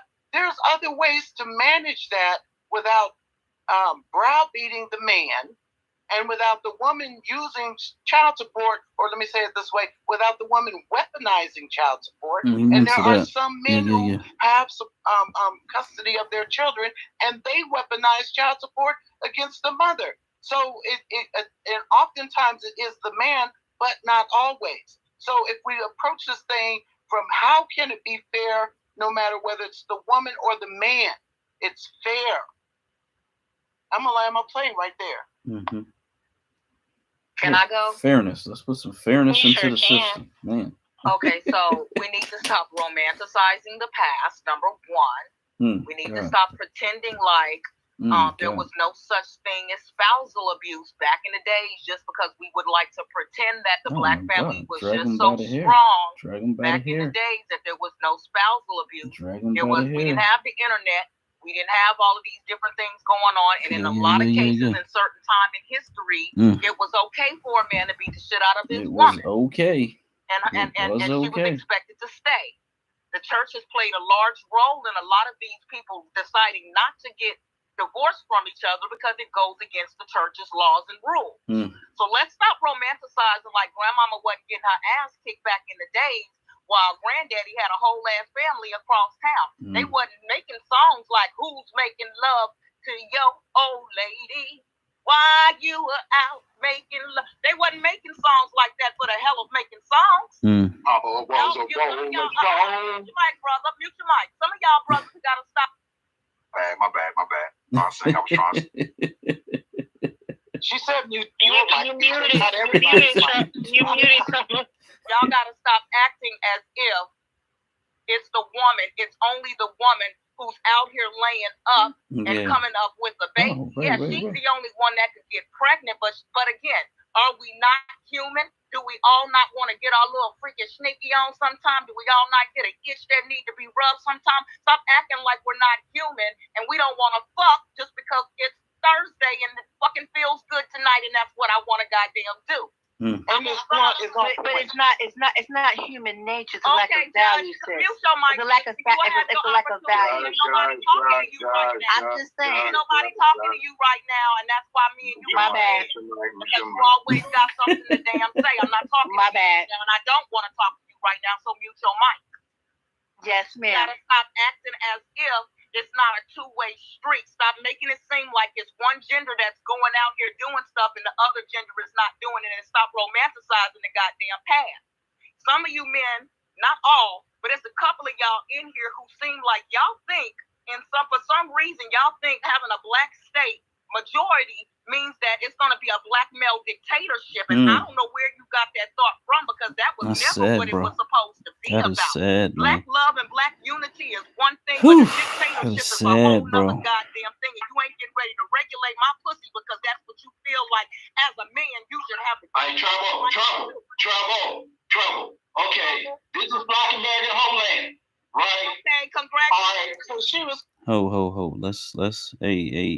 Let's not get overly emotional in the space. We gotta take it way down. Take it down 1,000 notches. Let's not get super emotional. These are really good conversations, very productive, but there's no need to get like super hyped up over these conversations. Really, truly, we need to have dialogue where it's respectful and everybody respects each other. But getting like where we're about to blow a gasket is kind of over the top, because it's kind of proving the point that she was making. Let's just calm down a few levels, and then we can have a genuine conversation. Miss Trouble, you can please finish what you were saying. Everybody stay on your mic. Damn. I apologize, Black. I got a little bit hyper heated up in the moment. No, it's not my you. bad, brother. It's not you. So I'm gonna go ahead and let somebody else talk, because we need to finish. Yeah, finish cooking, girl, because you was cooking. I mean, it's about a mutual respect between black men and black women, and we're not getting ready to create laws to make it seem like we're going to have a revisionist view of what the past looked like. Yeah, and because we want a revision and romanticize about the past. This is what we're going to do in order to make that happen. As Black stated, there are certain laws in our Constitution that we still have to go into, whether it's a Black state majority or not. And so you don't get to say, well, if you have sex with a man, you're obligated to marry him. How do you know that that man wants to marry a woman? Marry that woman. I mean, it's not. I mean, let's make this make sense. Let's make this make sense. Wake that all the way up and take it all the way down a notch. If that's what you, and I want people to stop acting like they so pristine and so holier than thou that they ain't never went out there and got them some nookie on the side. You know what I'm saying? And decided that they didn't want to marry that woman after they love cakes with that woman. Let's stop acting. No, everybody don't. Yeah, I strapped up though. Okay, well, congratulations for you and your. No, everybody don't. Everybody doesn't do that. I don't do that. And I was married for 17 years. I didn't do that. You a liar. Thank you. No, I'm not. I'm definitely not a liar. I never looked at another man one time. Is it my turn? All right. Sorry, Trouble. Go ahead and land your plane. Just devolved. The conversation I'm going to go ahead devolves. and land my plane because y'all don't know how to come on the stage and not come off your mic. You don't know how to have a respect for the person that's talking. You just want to make your point. So go ahead and make your little funky ass point.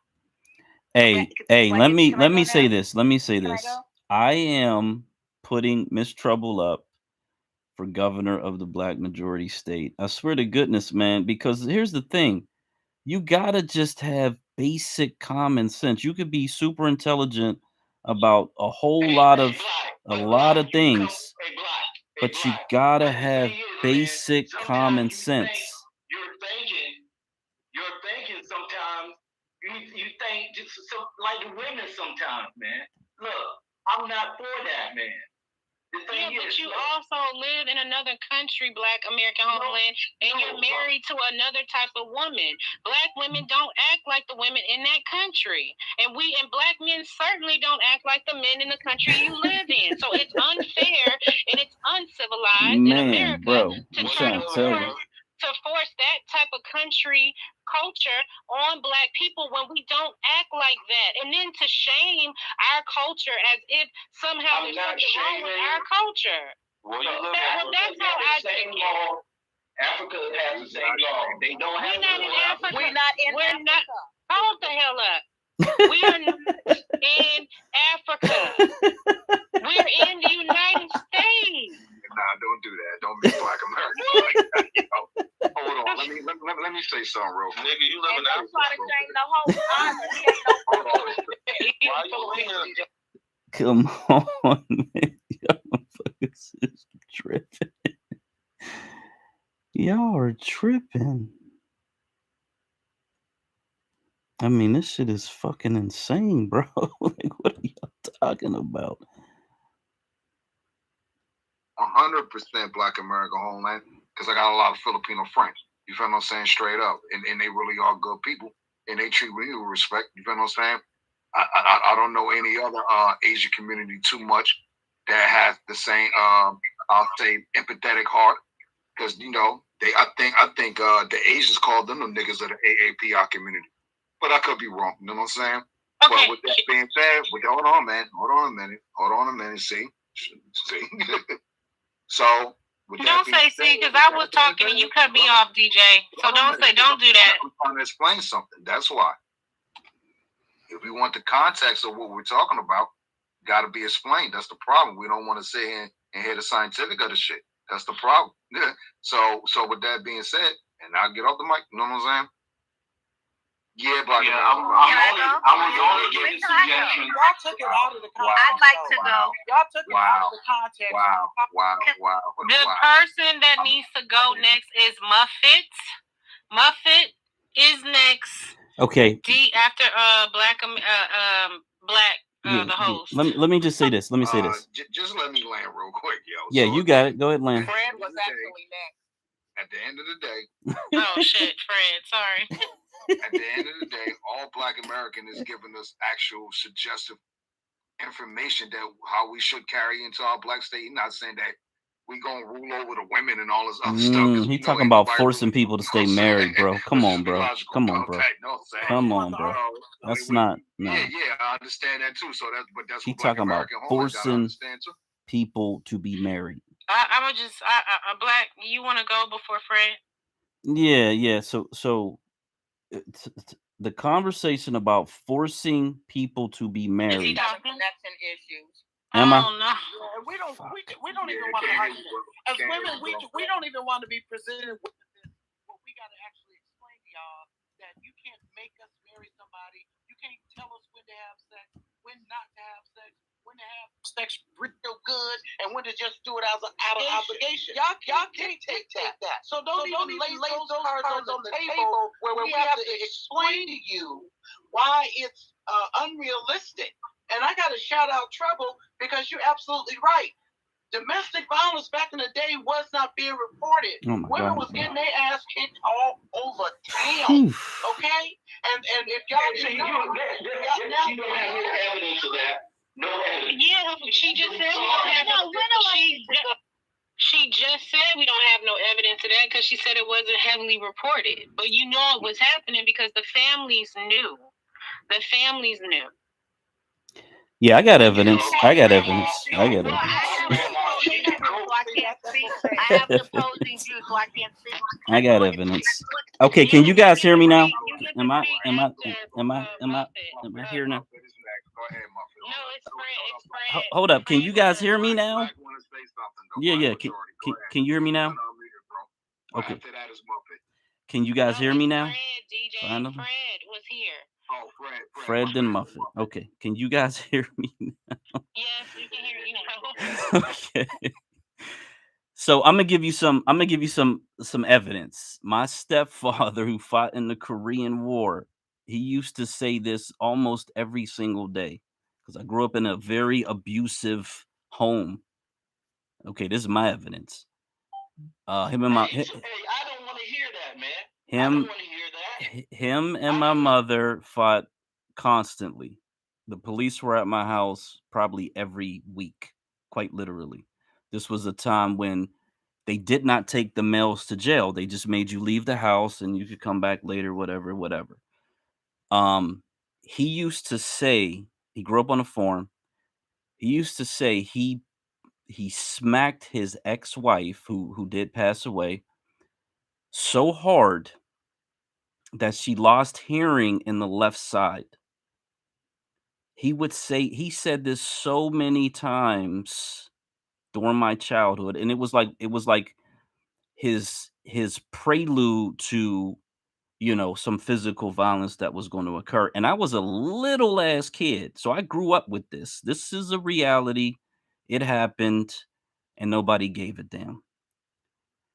When you try to force people to be married, it is unconstitutional.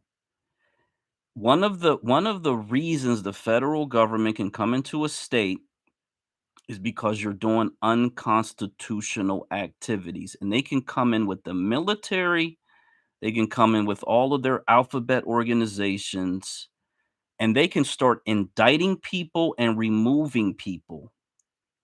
So you need to follow the laws of the land, period. You have great ideas, great.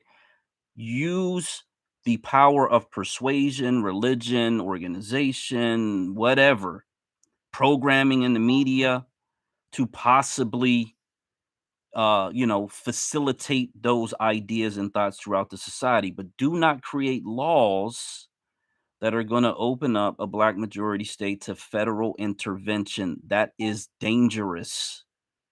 It is dangerous. And that's all I got to say. Hey, I need to rebut that. Okay. Look, I just want to go. Well, you have to wait. There's two people in front of you. Right. Yeah, all right. I'm just going to take 15 seconds. Look, you have a nationalist view, you got a conservative view, you got a centrist, moderate view, you got a progressive view, and you have a liberal view of things, right?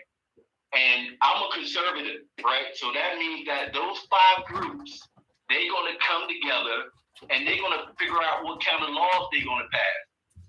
Look, okay, what I'm going to do is I'm just going to propose my conservative views, but then you're going to have people that are going to come up with their liberal and progressive and moderate views. And whatever the people of the state, wherever they choose, that's what we go with. And I'm happy with that. But I'm just giving you my conservative views, being a father, right, being married for over 2 decades, taking care of my family, owning homes and businesses, and putting your kids through university and all that, and my son's in law school. I'm doing all of that, and I said it's important for the man to be in the household. That's my number one thing. Matter of fact, that's my number one thing for the Black American homeland, because I want the Black family to be together and to make a successful Black nation or supermajority Black region of state. You have to have a strong family.